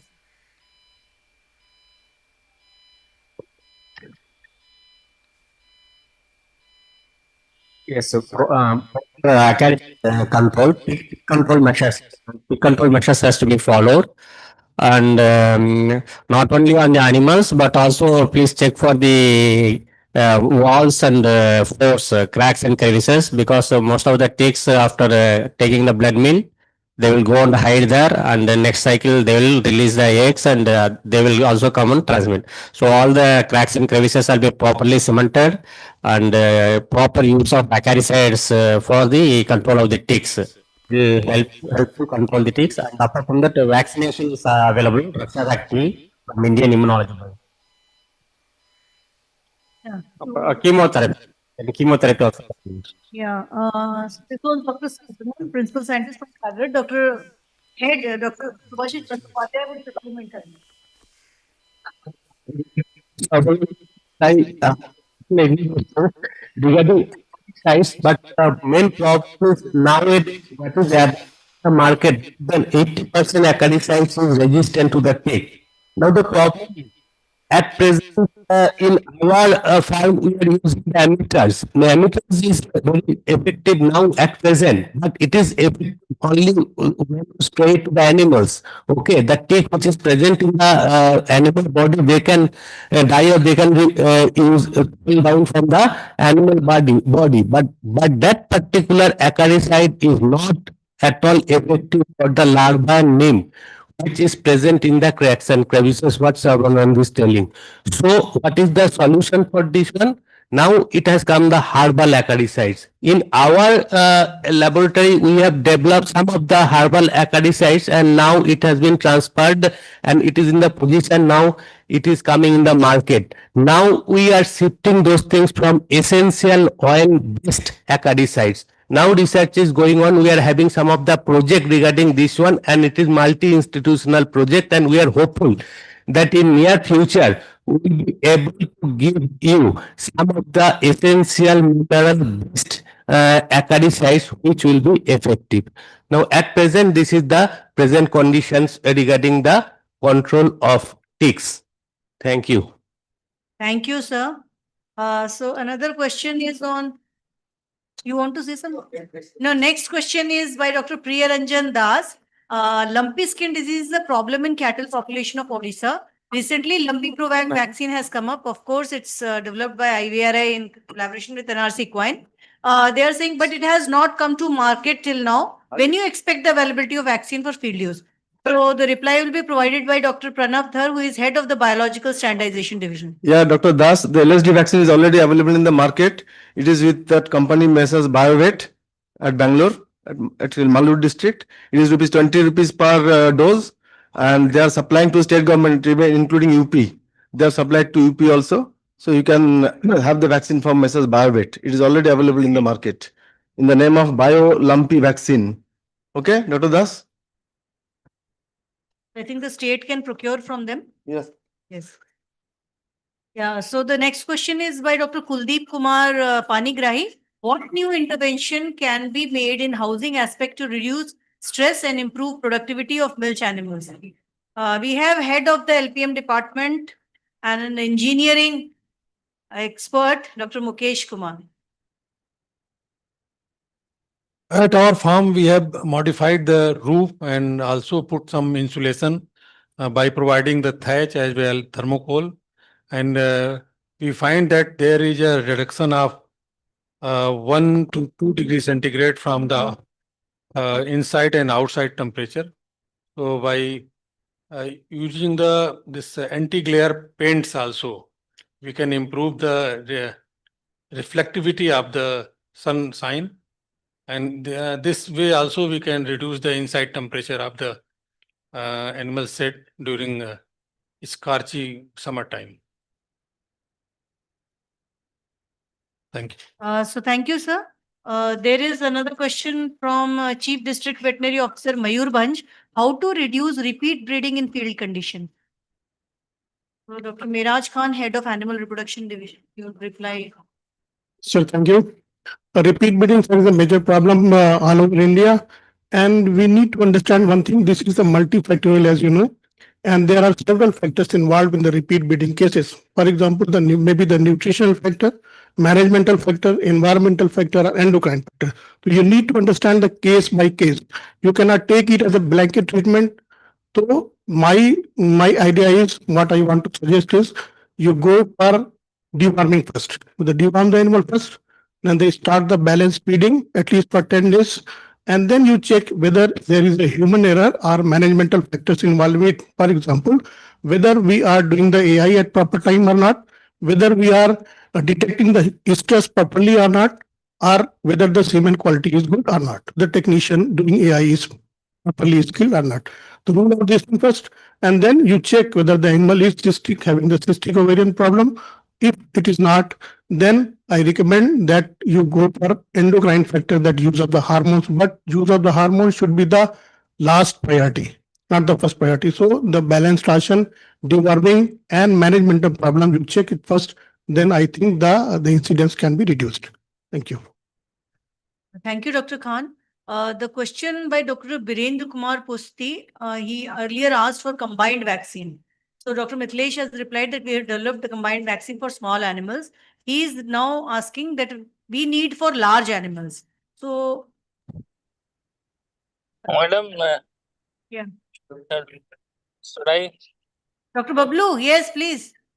Yes, Dr. Saab, we have a full-fledged network program on genome editing, wherein our main focus is to develop the combined vaccine in different formats. So at least 10 combination vaccine we are trying in that project. So in next 2 to 3 years, we will be coming up with more number of combined vaccine in future for the large animals. Thank you, Dr. Bablu. Actually, he is right now traveling from Delhi back to Bareilly, and he went for that review meeting of the genome editing platform project only. So thank you very much for a very enlightening aspect of the fact that new 10 vaccines and combined vaccines will be coming up. It's very good. So we have another question by Dr. Priyadarshan Praharaj from Ganjam district. In field, we face a lot relating to fibrosis of udder, which increase the severity of mastitis, thereby causing loss of milk production. Can we have research regarding the fibrosis severity and how to handle it, letting the animal further for production purpose?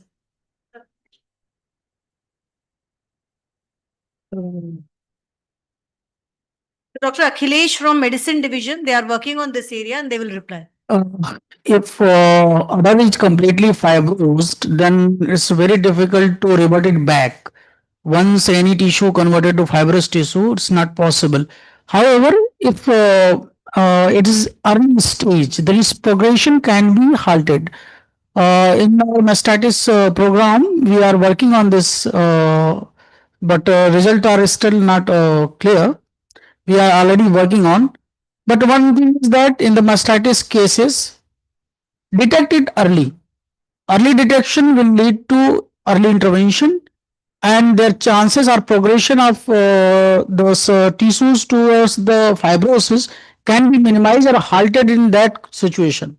Otherwise, once it is fibrosed, it's very difficult or at all not possible to revert it back to the normal tissues. Thank you, Dr. Akhilesh. Another question by Ishwar Anand Senapati. Dr. Ishwar Anand Senapati has asked, please give some insights on oral vaccines. Is there any oral rabies vaccine available in India? Is Ivory currently developing any such vaccine? So yes, Ivory is in the process of developing oral vaccines for swine fever. Dr. Pranav Dhar sir is working. Dr. Rajak is also working, and Dr. Swaminathan from the Mukteshwar campus. He worked on the process of developing this oral rabies vaccine, and I think he has taken up the project also. So I think Dr. Rajak will reply. Yes, thank you, ma'am. So for the rabies, oral rabies vaccine, ITI already is working in one network project. Dr. Vikramaditya is working in that, ma'am. And Dr. Swaminathan is also part of that team. And another team at Bangalore, they are also working on the oral vaccines. So two teams are working, and hopefully we will come with oral vaccine very soon, maybe in next year. So he's working on swine. He's asking for a rabies. Yeah. Yeah, rabies oral vaccines. Then another question by Dr. Birendra Kumar Pushti. If one cow has udder fibrosis in one lactation, whether it can be cured and the normals, I think that has been already answered. So we move ahead. Madhusmita iPhone. Good afternoon to everyone. I wanted to have query about the antibiotics that can be used in poultry for the best. And it is seen that in one animal, multiple parasitic eggs like amphistamines, stranguloids, trichuris are found in one species. Then how can we prescribe drugs for maximum efficacy? So she is the disease diagnostic laboratory in charge at Nabarangpur. So I think Dr. Ashish Bandyopadhyay, head of the parasitology division, he will reply.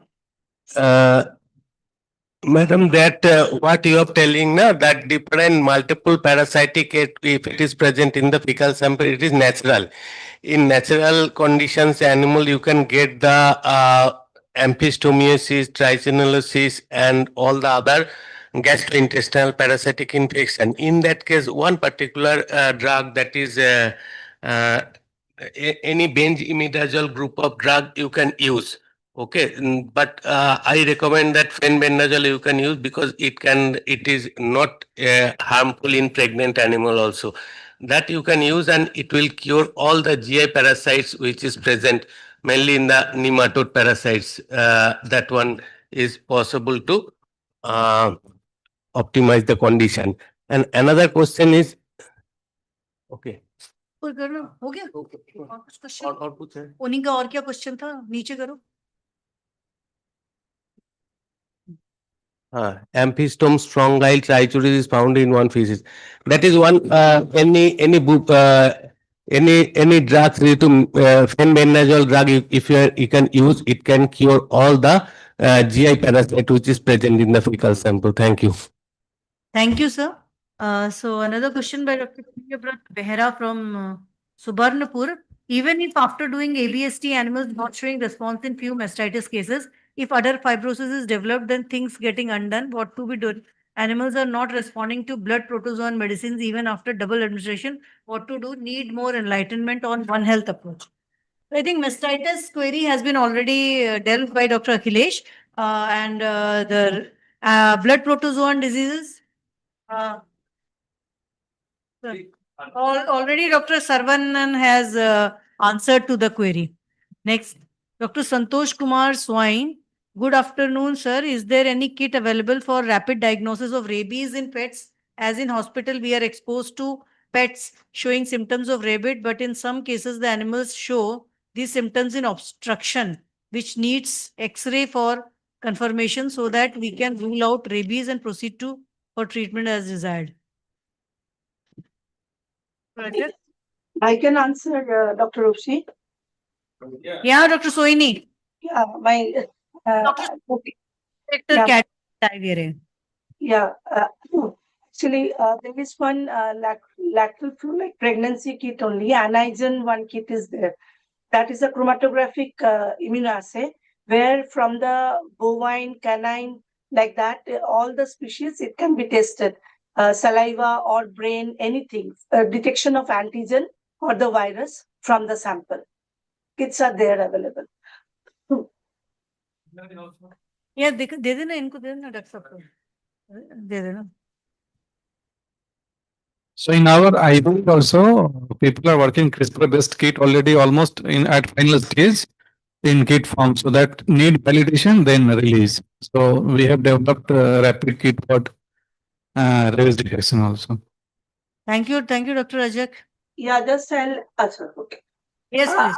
Yeah, I'll just add that what Dr. Rajak is telling, that is a dual, like it's a RPA and CRISPR-Cas together. So that will be very specific, and in minutes, 20 minutes, that will be available. Like in 20 minutes, the disease can be diagnosed, the antigen can be diagnosed. Thank you, Dr. Sohini and Dr. Rajak. So the next question by Dr. Jyoti Ranjan Biswal, respected esteemed member. Good afternoon. Myself, Dr. Jyoti Ranjan Biswal, working State Animal Disease Research Institute. Regarding theileriosis in ADRI, we are getting more Theileria orientalis than annulata. So a project has been taken up by ICAR Nivedi for incidence study of Theileria orientalis in the state and its subsequent genetic characterization in collaboration with our institute. Yeah, doctor. Yeah. This one, I think Doctor is the partner with doing that particular work, and I think you are collaborating with her regarding that particular project.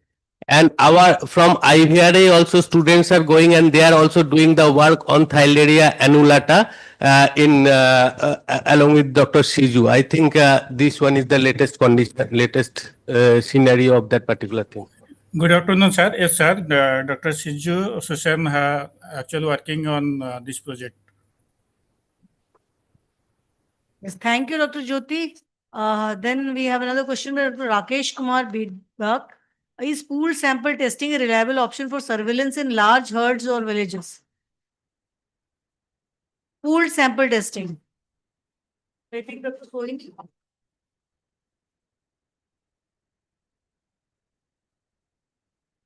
Yes. It's okay. लिखा नहीं है disease. If you get positive, then you can go to individual.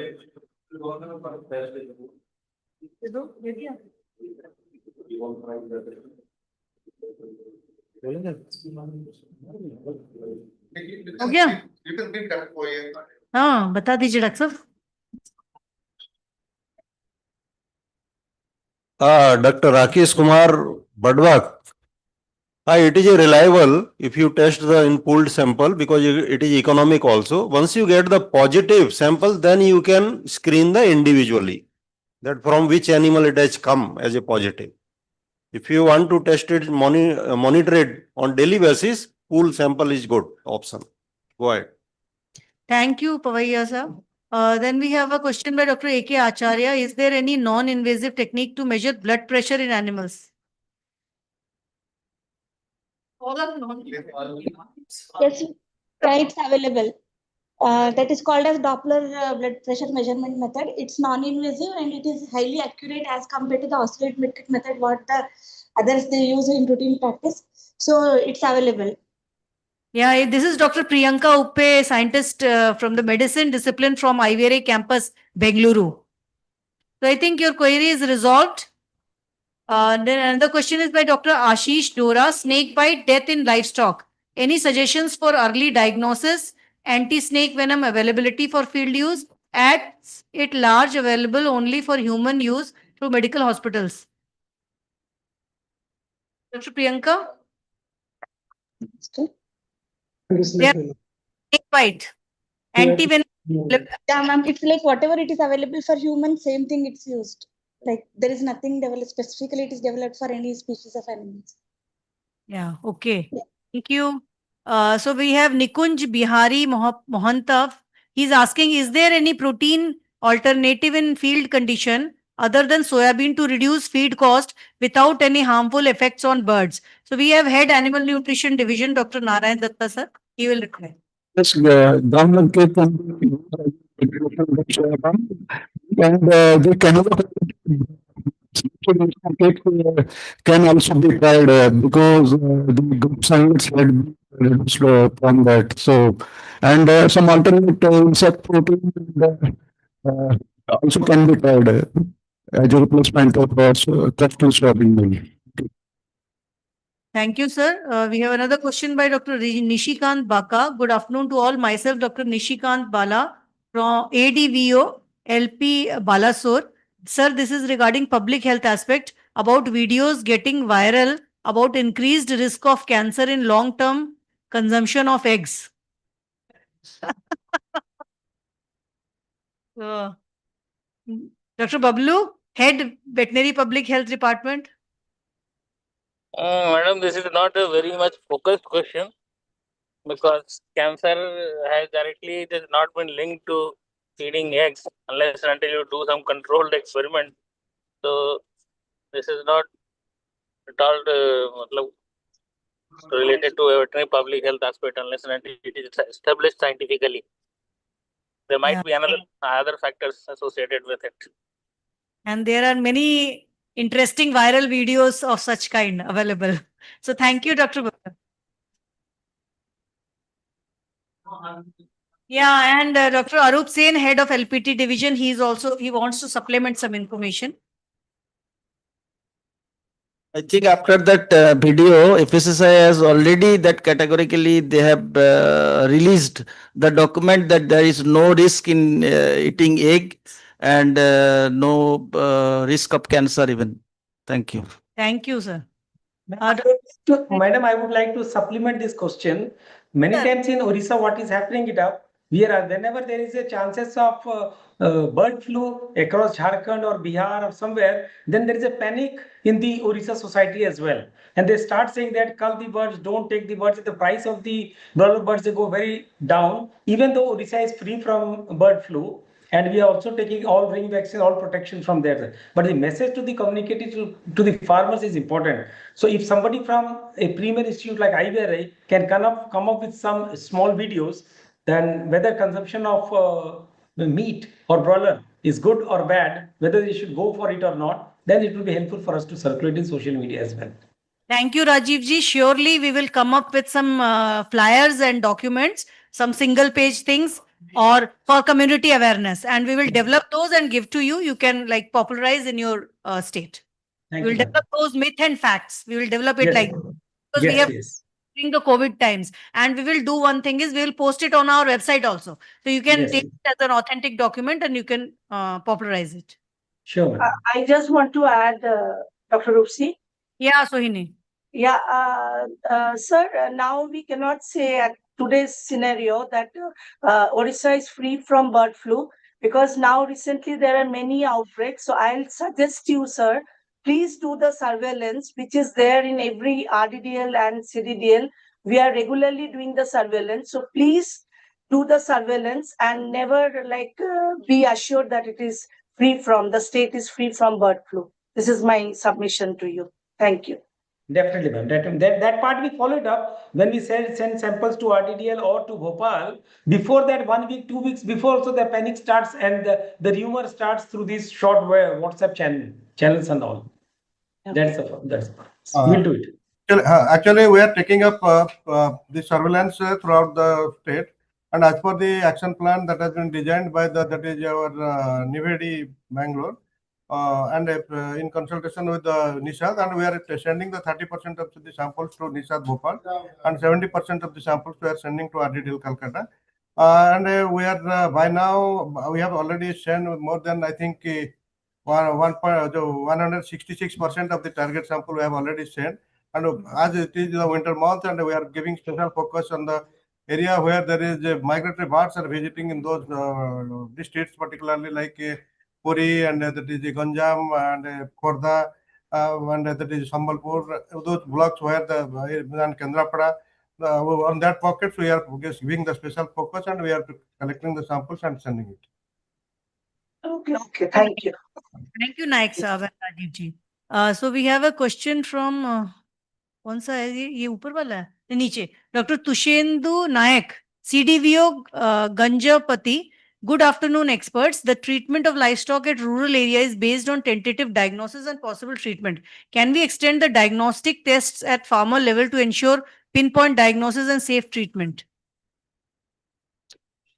Question का meaning क्या है? मुझे भी समझ में नहीं आया. You want some pen side diagnostic test, or what you want that farmers should diagnose at themselves, because that will be also problematic. They have to confirm it if there is availability also with the doctors. So I think we have the mobile veterinary units in most of the states. I think your state is also well equipped with the MVUs, and they must be. Right now, we are in the process of developing rapid kits, but we don't have right now such rapid kits much available. Right, madam. He's requesting for some rapid kits so that any small things which you are finding out at the doorstep of the farmer, we can give a clear-cut diagnosis and a clear-cut routine treatment. Right now, we are not having those, but yeah, we are in the process of developing a large number of vaccines and diagnostic kits through our very big mega projects platforms. We have a mega platform on challenging and emerging diseases. We have a mega platform on genomic platform. We have one advanced research project on canines, and we have one mega platform on One Health. So we will be coming up in 1 or 1.5 years with a large number of rapid diagnostic kits as well as a number of vaccines. Yes, Dr. Primanshu is leading one of the projects, and he will reply and supplement me. Dr. Primanshu Dandapat is head of the Bacteriology and Mycology Division of IVRN.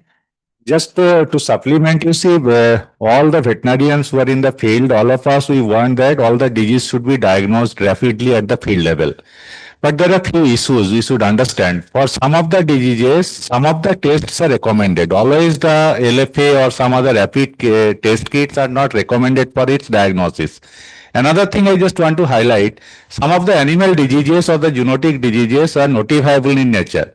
So immediately we can't be able to diagnose it by the farmers. Always it should be led by the veterinarian, so that the reporting should be gone through the state administrators to the DHD. So all the things we have to think it of before employing any test kits or the rapid diagnostic kits at the field level. So disease-wise, that matters can be discussed and the state government can take decisions on that. Thank you, Dr. Brahmanshu. This very important point raised and supplemented.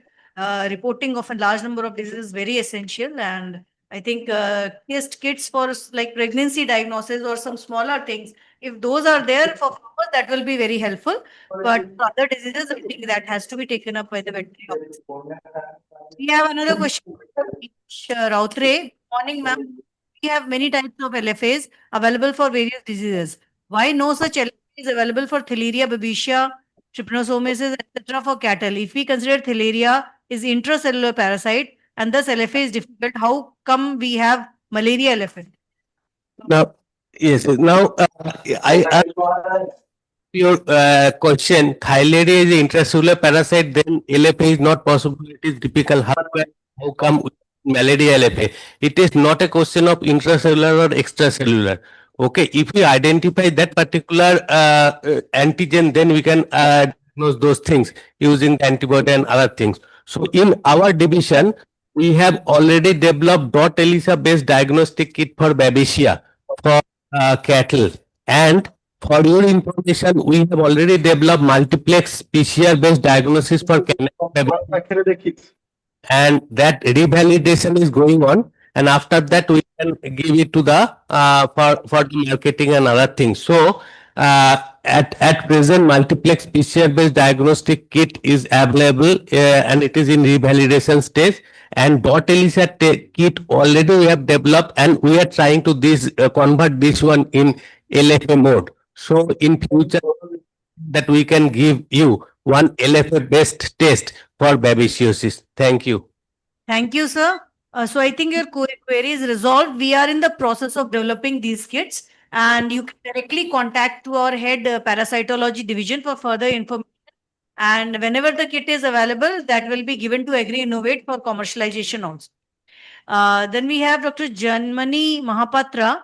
I am Dr. Jayamani Mahapatra, Deputy Director. Good afternoon. Please suggest for invention of influenza vaccine is if available or when to be developed. Requirement of time now. It's already available.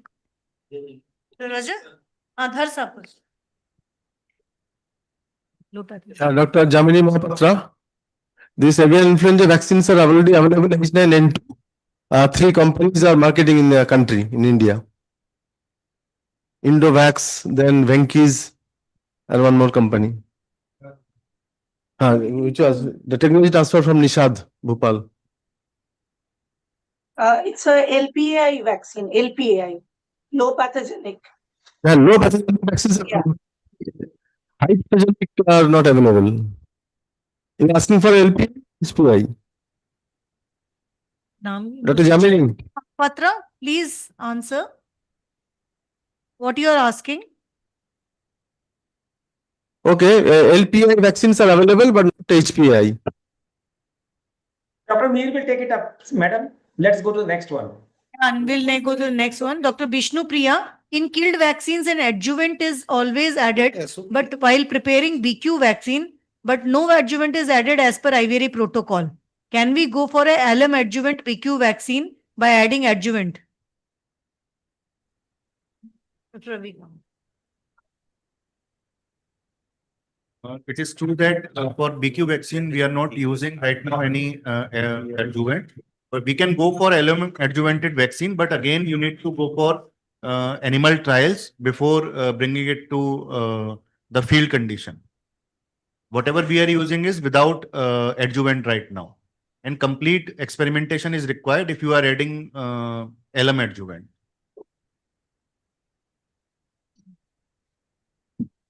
Dr. Ravikant. So Dr. Mealy is asking, is repeat breeding and reduced milk yield in cattle associated with a carrier subclinical hemoprotozoan infection, especially theileriosis? Also kindly guide the time of second booster of new parva.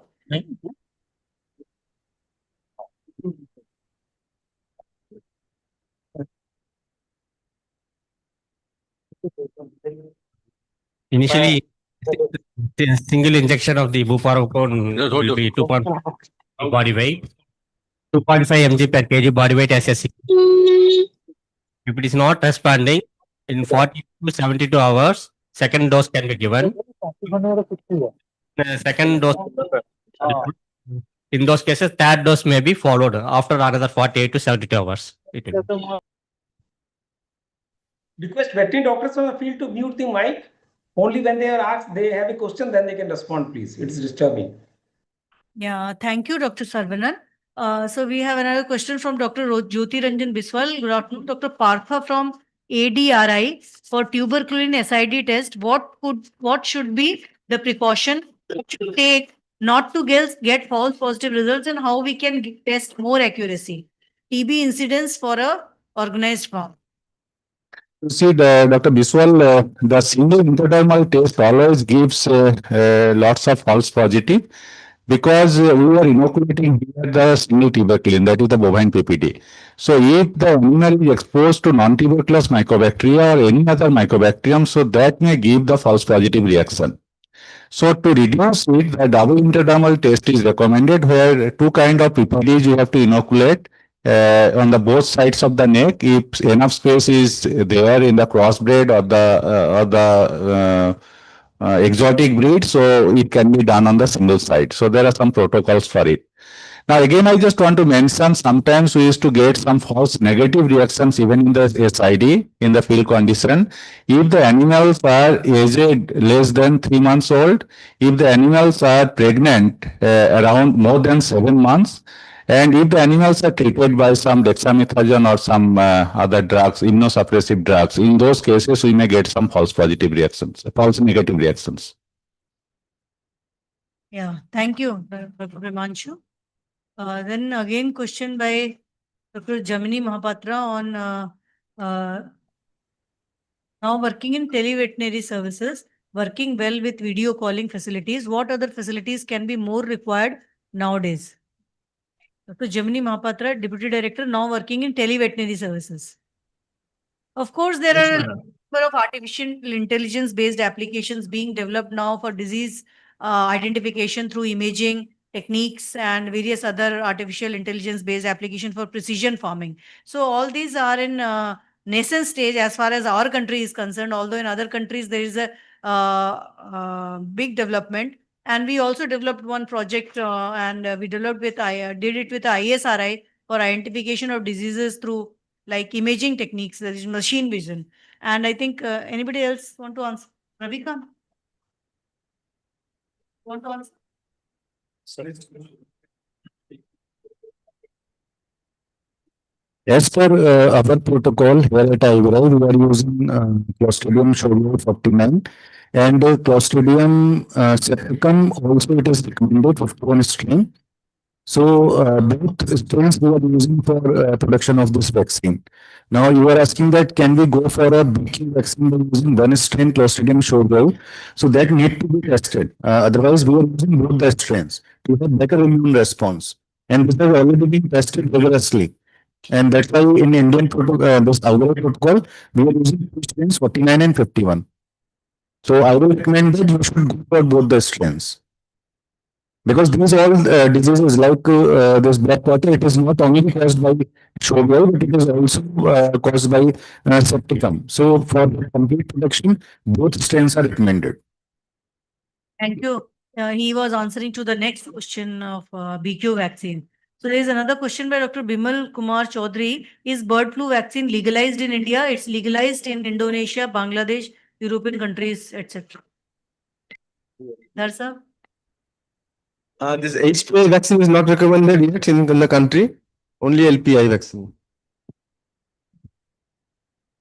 So Nihar R. Sarangi, District Sambhalpur. Good afternoon, everyone. Namaste. Hemorrhagus prevalence is causing deadly economic loss, affecting small ruminants after repeated deworming schedule in our state. Please suggest control measures. Bandyopadhyay, sir.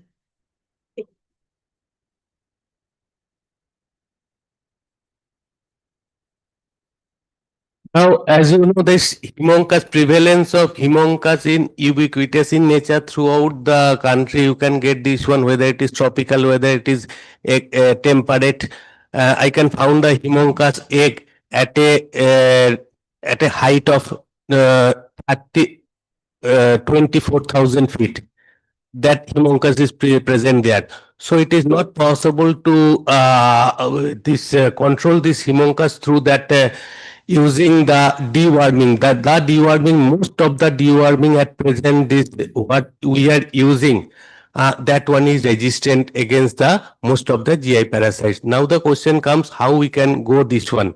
So now there are some several strategy. First is control to the during the monsoon period. After that, as you know, the life cycle of this Hemorrhagus, it is present. Third stage larva is very large in that particular time. So so I am giving you the suggestion to give the anthelmintic treatment before monsoon, at the time of high peak monsoon, and at the time of late monsoon. That means in June, July, you have to give one anthelmintic treatment.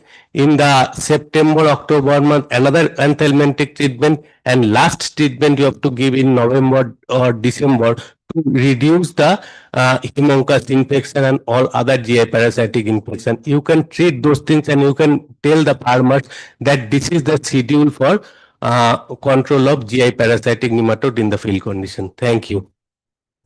Thank you, sir. So I think the chat box questions have finished. There are no more questions in the chat box, but if any of the veterinary officer want to put up their ideas or reports or queries. Yeah, one more question has just now come. Namaste, sir and madam. Open fracture in large animal need Elizarov too. There is any other technique with minimal invasion and cost effective in field condition. Dr. Rohit. So that modified Elizarov method is designs are already prepared by the IVRI. If you talk about the minimally invasive, if it is a simple fracture, in that case you can manage it with the plaster of Paris cast. Yeah, so thank you, Dr. Rohit. And I think for more information. Yeah. Am I audible? Yes, you're audible, but yeah, please tell him. In the first session, it was clearly understood that as far as the breeding program for better productivity, the selection and the culling is the best criteria, followed by this upgradation as well as crossbreeding, particularly for the better productivity. Whether this selective breeding and the culling is practically possible in any state in recent scenario, first point. The second point is, with the improvement in productivity, there will be a great stress on the grains required for the consumption of the large animals, particularly for the milk production. What I have heard, that most of the domesticated animals, even the animals those are reared in villages, are now energy deficit. With this improvement that we are trying to achieve, whether our country will be able to provide the sufficient grains that is needed for the consumption of these animals. These are the two questions that I put before this. One.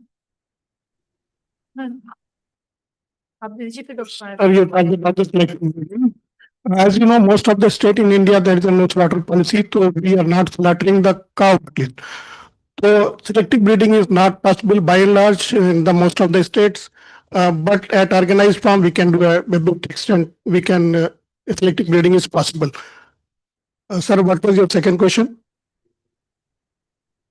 Kindly repeat your second question. My second question was that I have heard, being a gynecologist student, and I have attended several conferences where I have heard that our animals are deficient in energy, and as the reproduction is a healthy or it is a luxury function of the body, and for the optimum productivity as well as in form of the calves or the milk yield, it must be sufficient with this energy and all the nutrients that it will be gaining from the grass, the chief source. Besides this, concentrate in form of grains are also required. So whether our country is sufficient for providing the optimum grain that will be required by these animals or not, that question I want to put.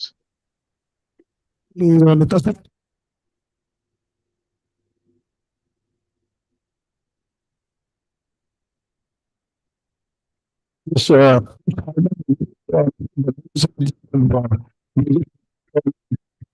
production and regarding overcome from this situation has been about 60 to 70% only. So the balance out and sufficient in grain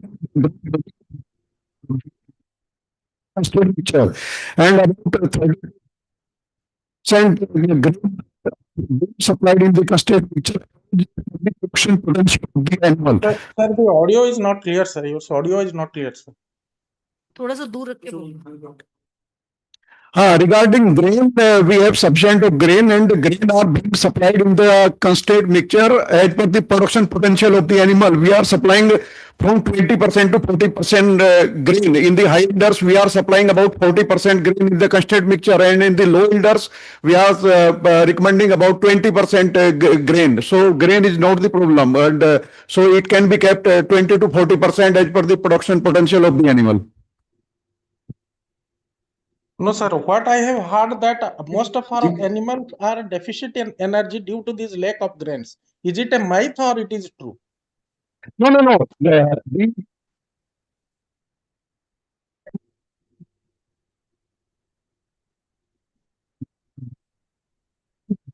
Green products are equally important because the ruminants are meant for to utilize the poor quality roughage like straw, stover, so they can meet their requirement from the utilization of these poor quality roughages as well as green products. So of course grain is very important, but as such grain should not be given in the diet of the animal. It should be given in the form of concentrate mixture, and the quantity of the concentrate mixture it depends on the production stage of the animal. If the production is the animal is in lactating stage, so as per the production performance of the animal, the concentrate mixture can be provided. So, but you are very much right. During the postpartum, the negative energy balance is the major problem, and that leads to the reproduction failure under the farm conditions. So, after the postpartum, the animal should be provided sufficient amount of energy, and that can be met through the combination of dry fodder, green fodder, and the concentrate mixture. And concentrate mixture should be provided as per the milk production potential of the animal. Thank you. Thank you, sir. I think Mohanty sir's query is resolved. So the question continues for one question was on surgery. So I think Dr. Rohit will answer that.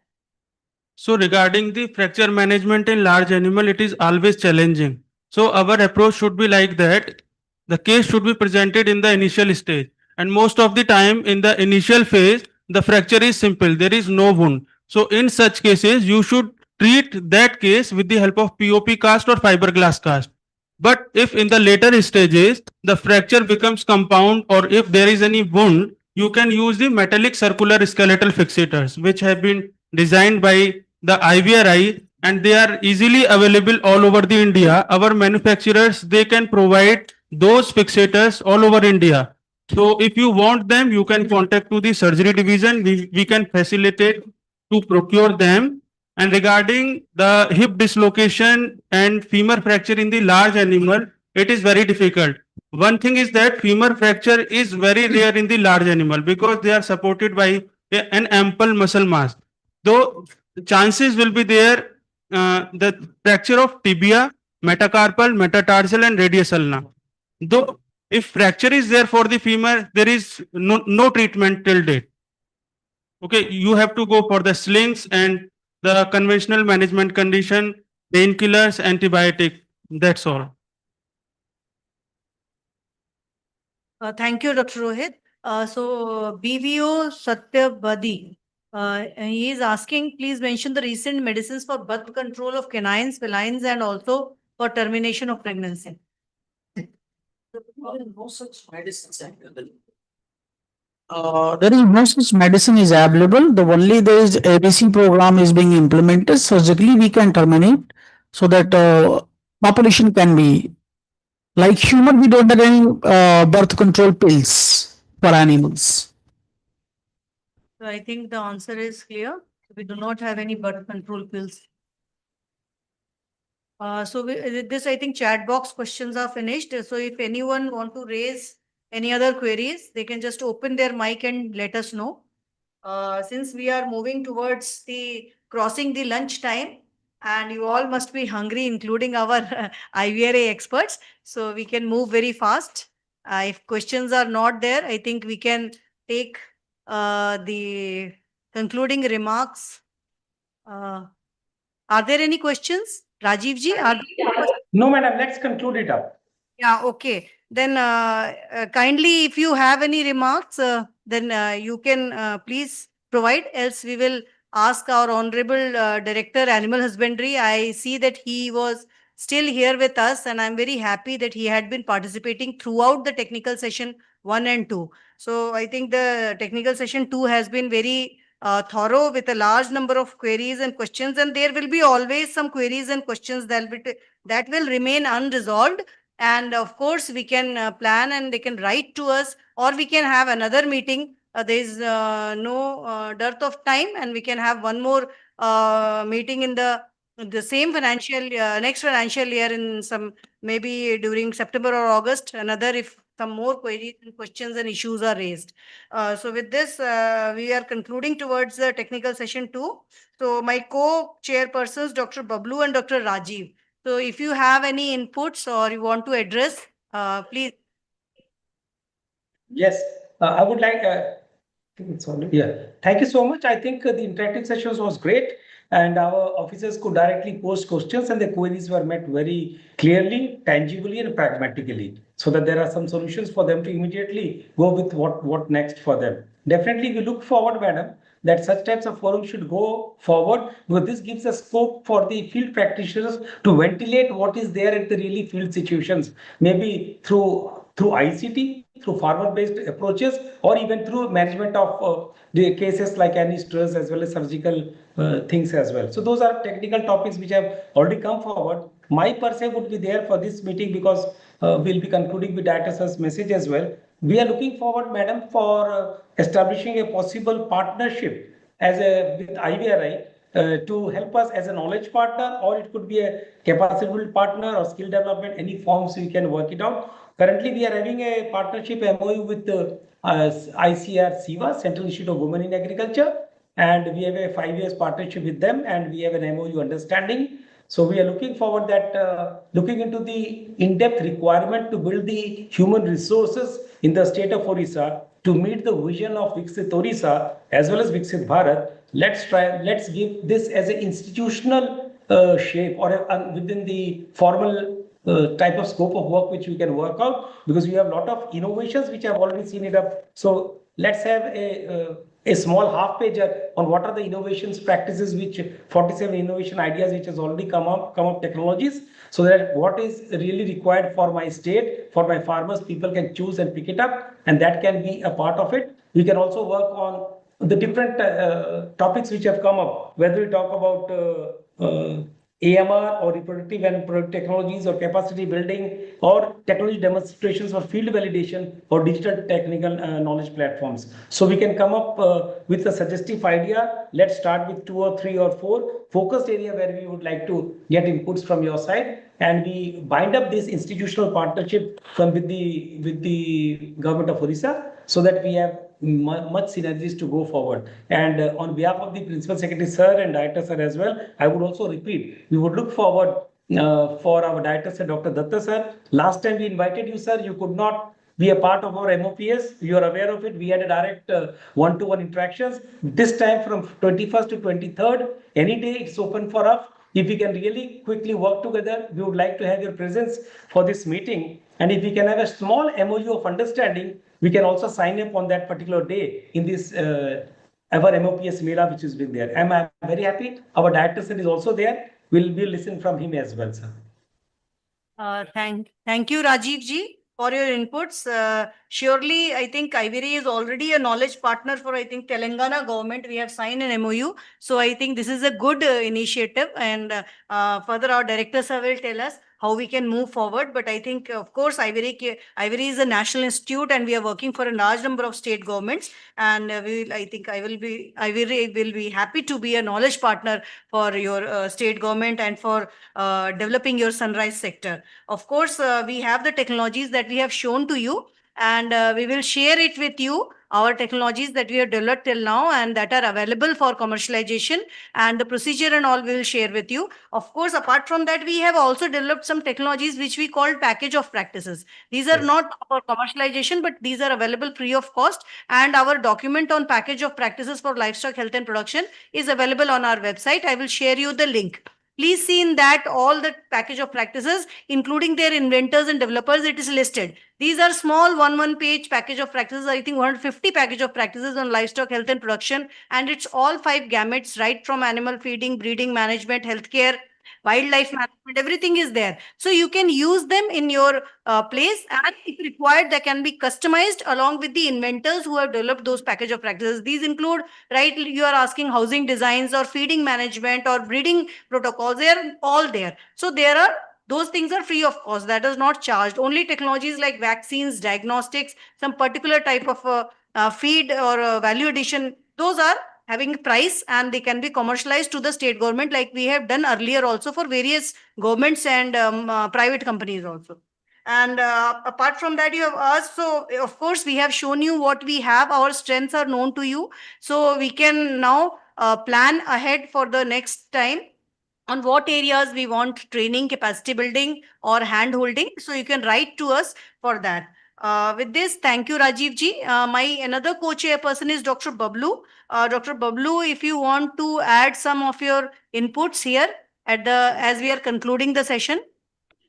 Yeah. So, nothing much, madam, from my side. It was a very nice introduction, and the kind of questions they asked, that impaneled a whole range of questions that included even the minor details of the strains that they are being used in the vaccine.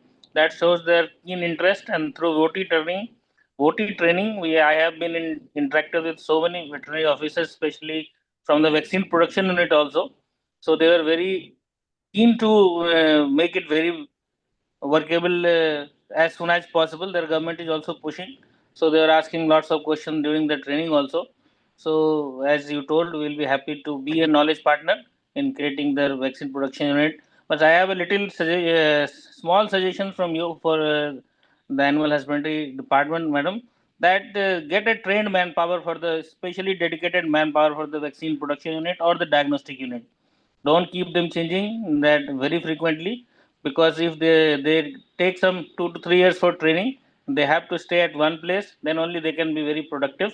So in many of the state I have seen that they keep those personnel at one production unit for longer period of time after training. So that is my suggestion for the government.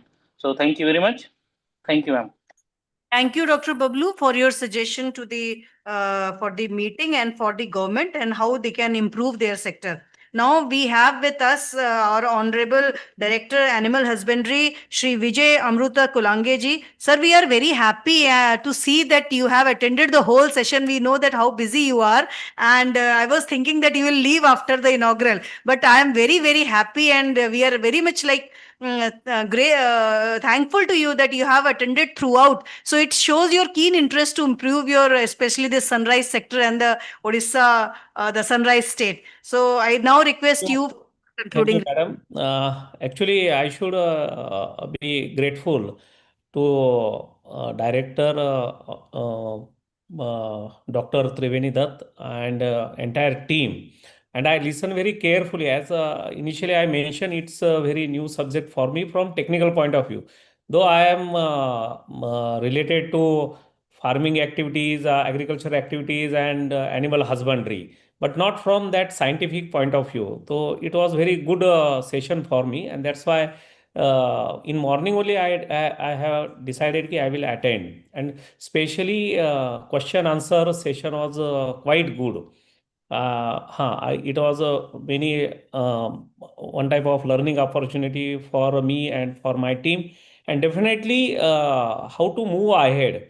So challenges what I feel in animal husbandry sector are at ground level from our farmers in Odisha especially. The proper diet pattern, so how to develop a healthy diet with available material that we have paddy straws and like that. Now, though we have started many new innovative things like that, hydroponic and silage, but still traditional material, how can we have more nutritional value we can add with some processing? That one challenge, what I notice. Second, good hygienic practices, simple, ki how that behavioral change in our farmers. So mostly our team is working with our farmers. तो how उसको हम simplicity में कैसे convert कर सकते हैं, that one thing. And then third कि एक जो first aid type of things, how to that primary diagnosis at farmers level and our livestock inspector level, कि is there any issues about any type of like bird flu or foot mouth disease, how to identify immediately so that we can stop that. So this that symptom identification at ground level, and what are the do's and don't to handle this type of situation, to prohibit that situation. इसमें अगर हमें थोड़ी सहायता मिलेगी तो we are training our doctors and definitely they know, but mostly our ground level part, our farmers and ground level staff like livestock inspector, our LTs, उनको कैसे हम और आसान तरीके से ट्रेन कर सकते हैं, can we develop some material. तो definitely we are looking forward for this type of collaborations with you, with your team, and thankful to director sir also. He is also attending whole session. And your team is very seriously coordinating with our Odisha team. So definitely इसलिए I feel very happy, and we are looking forward for further collaboration. Thank you very much. Sir, thank you very much, sir, for your inputs, and they have been very beneficial. And sir, I would like to inform the house and to you as well that what you are talking about, the creating community awareness, sir. So already we have done a lot of work in this area, and we have developed single page flyers. These are in English and Hindi. These are available on the website, sir. What we are right now doing is developing the soft copies and putting on website so that most of the people can get access to it. And sir, you select those, and Odia, I think we don't have that much capability to convert to Odia. Okay. Can develop, give you the soft copy. We'll do it. The PDF will share word if there. You can use them like we have developed for myth, fact, do's and don'ts, like sir is telling. And also, sir, we have a channel, our our YouTube channel, and we'll share the link with Rajiv ji. We are constantly developing small videos of 2 to 3 minutes on various package of practices related to nutrition, feeding, biosecurity, management, first aid, so that can be seen by the farmers. You can share it to as many farmers as possible, and these videos continuously we are in process of developing. Every year we develop 4 to 5 such videos, and they are all in-house production. We don't spend a single penny on the development of these videos. It's all developed by our students, our scientists, and our staff. Then sir, recently we initiated last year podcast, IVR podcast channel.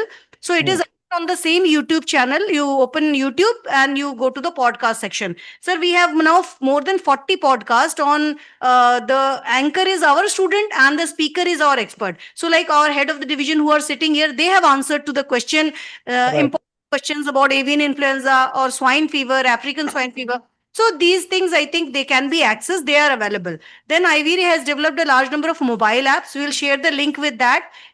Some related to the parasite management, reproduction management, breeding, dairy management, various other things. And recently we developed bots, chat bots. Right now bots are having some problem because our server is down, but they are like you can put your voice into it and they will just reply. But right now they are not working, so I will not send link of that, but I will send link of 21 mobile apps that are available. And Rajiv ji, you can download them. They are all in English and Hindi. One may be having Odia also, but mostly English and Hindi. So I think Hindi, or that can, you can convert them into, or I don't know how we can support in Odia language, because we may be having scientists in from Odisha, but they may not be that much helpful for that, of course. But we can be supporting for all these things that we have available with you, that we can provide you. Now moving towards the end of the program today, we have with us throughout actually our honorable director sir. He just came in the morning from some tour, and again now I think in the evening he has another tour. So we are very thankful, and actually he gives a lot of time for extension. Otherwise community outreach and extension is the least interest area for anybody, but sir has given so much importance to it that really we have achieved milestones in creating community awareness and reaching to large number of states. So now I will request our honorable director sir for his concluding remark. Thank you. Thank you very much, Dr. Roopsi Tiwari. First of all, my heartily gratitude to Department of Animal Husbandry, Government of Odisha. Extremely grateful to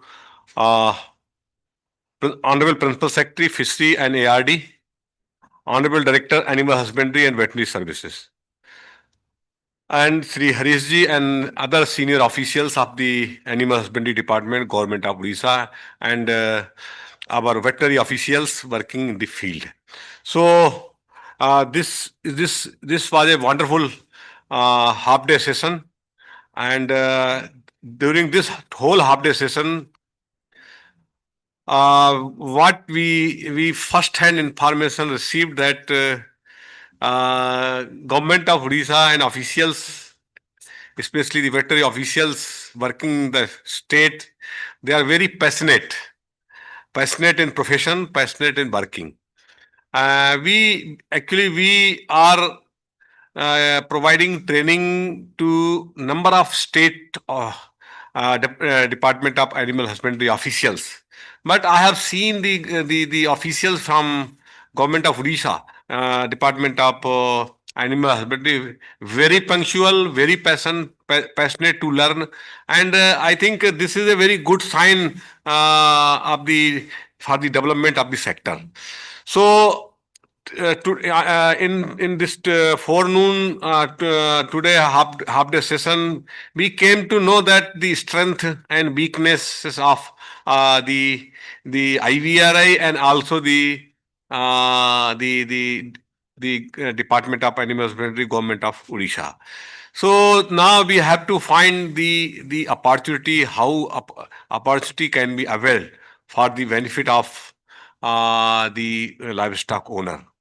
So we have received enough inputs and enough analysis and the requirement of the Odisha state. So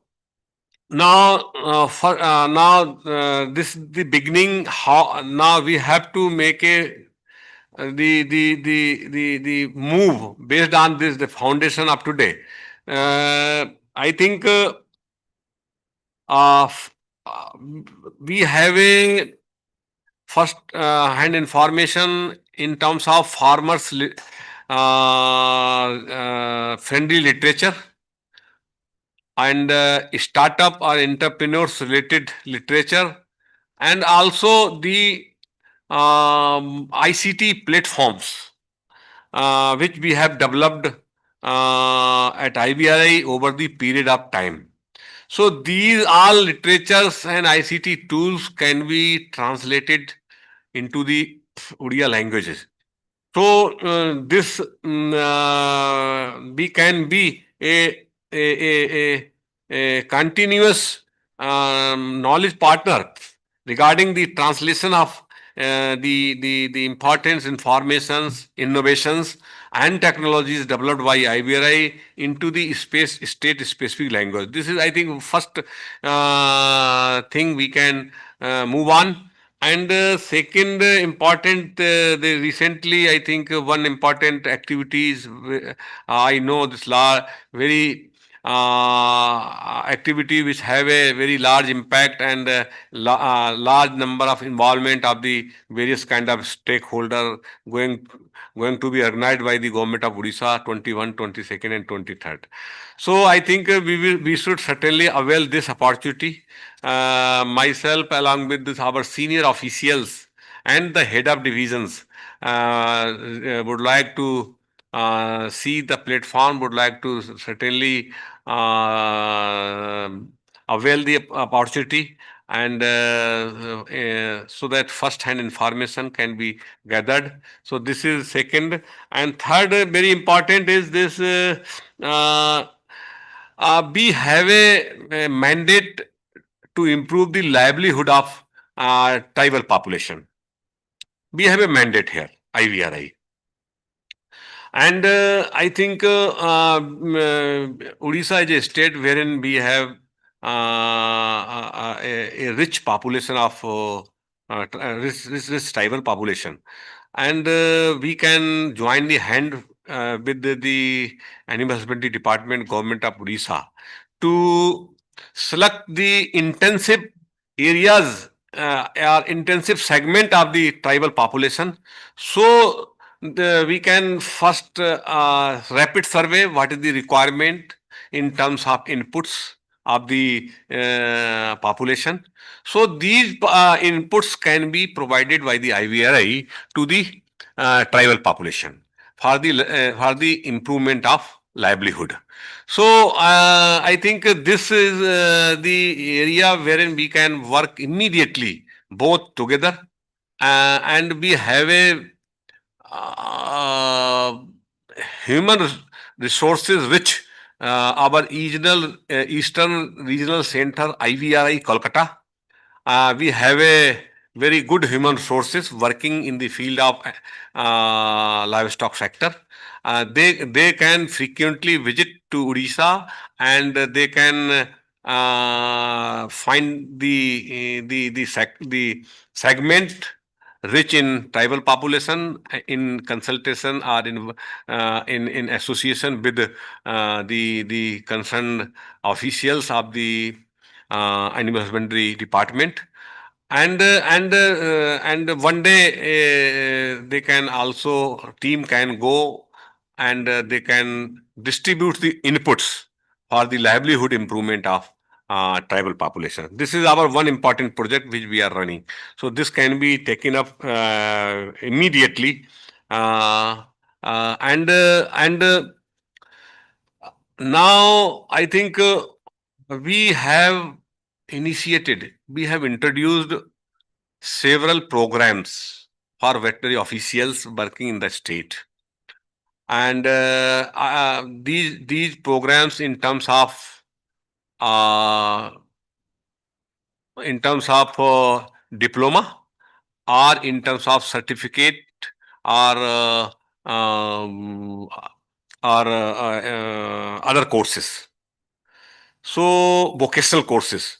So I think a total number of various 15 programs we have initiated uh, with the online, with the open and distance learning platform.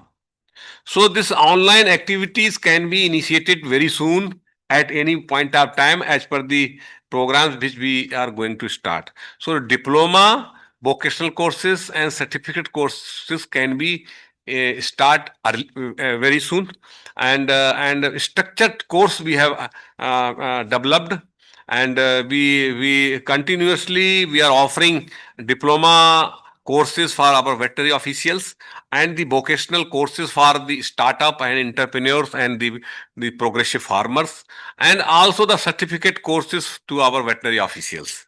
So these things all we have already introduced online. So online activities can be taken up very soon, and I think regarding MOU. MOU can be very well signed, I think, very early. And I think early during this mega event, we can sign this important MOU. And these are the activities wherein we can interlink, we can strengthen our lessons, and we can have a greater collaborations for the improvement of livestock owners.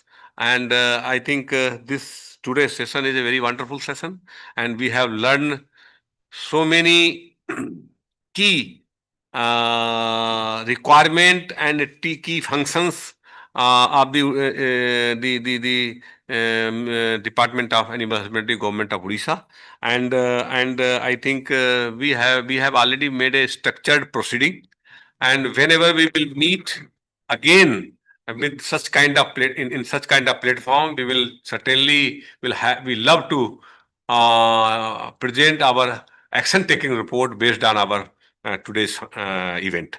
So this is in brief, and in the end, IVRA is extremely grateful to the Department of Animal Husbandry, Government of Odisha, for taking a keen interest in all the activities, right from trainings and other 2 days activities, and in future we are going to plan. And thanks to officials of senior officials of the State Department of Animal Husbandry, and especially thanks to Honorable Principal Secretary Fisheries and ARD, Sri Suresh Kumar Vasisht ji, and also the Honorable Director Animal Husbandry and Veterinary Services, Sri Vijay Amruta Kulange ji, and hopefully we will work together in future also. Thank you very much. Thank you very much. Thank you very much, sir, for your very insightful concluding remarks. And on behalf of the organizing team, it gives me immense pleasure to extend a heartfelt vote of thanks to all of you for making today's interface meet a grand success. We are deeply grateful to Shri Suresh Kumar Vasisht ji, IAS, for kindly gracing the inaugural session and sharing his valuable insights and visionary guidance on strengthening the animal husbandry sector. Your presence and words have truly inspired us and set a positive tone for the today's deliberation. I sincerely thank Dr. Triveni Dutt, Honorable Director cum Vice Chancellor, ICR IVRI, for your motivating address, visionary reflection, and continuous support to the institution and the livestock sector. Your guidance remains our beacon in driving the research, extension, and field level impact research. Our heartfelt thanks to the Sri Vijay Amruta Kulange, IAS, for sharing your rich experience and perspective on livestock development and veterinary service delivery. Your insights will surely help us in refining the strategies for farmer-centric approaches. We also express our sincere gratitude to Dr. Mihir Kumar Nayak, Dr. H. Bhoi, Dr. Rajiv Sharma, all veterinary officers, officials of Animal Husbandry and Veterinary Services Odisha, joint directors, scientists in charges, heads of division, and esteemed scientific colleague of IVRI. Your engagement, questions, and ideas have enriched the discussion and will help translate the knowledge into the actionable outcome. A special note of thanks to all chairperson, co-chairperson, speakers of technical session 1 and 2, rapporteurs and coordinators of the technical session for meticulously conducting informative and thought-provoking discussion which broadened our perspective and fostered meaningful knowledge exchange. Finally, we thank all the delegates and participants for their enthusiasm, cooperation, and active involvement, which made this interface meet interactive, productive, and outcome-oriented. With your continued support, we are confident that such initiatives will significantly contribute to improving animal health, livestock productivity, and farmers' livelihood. Thank you once again to everyone for making this program a memorable and grand success. Thank you one and all.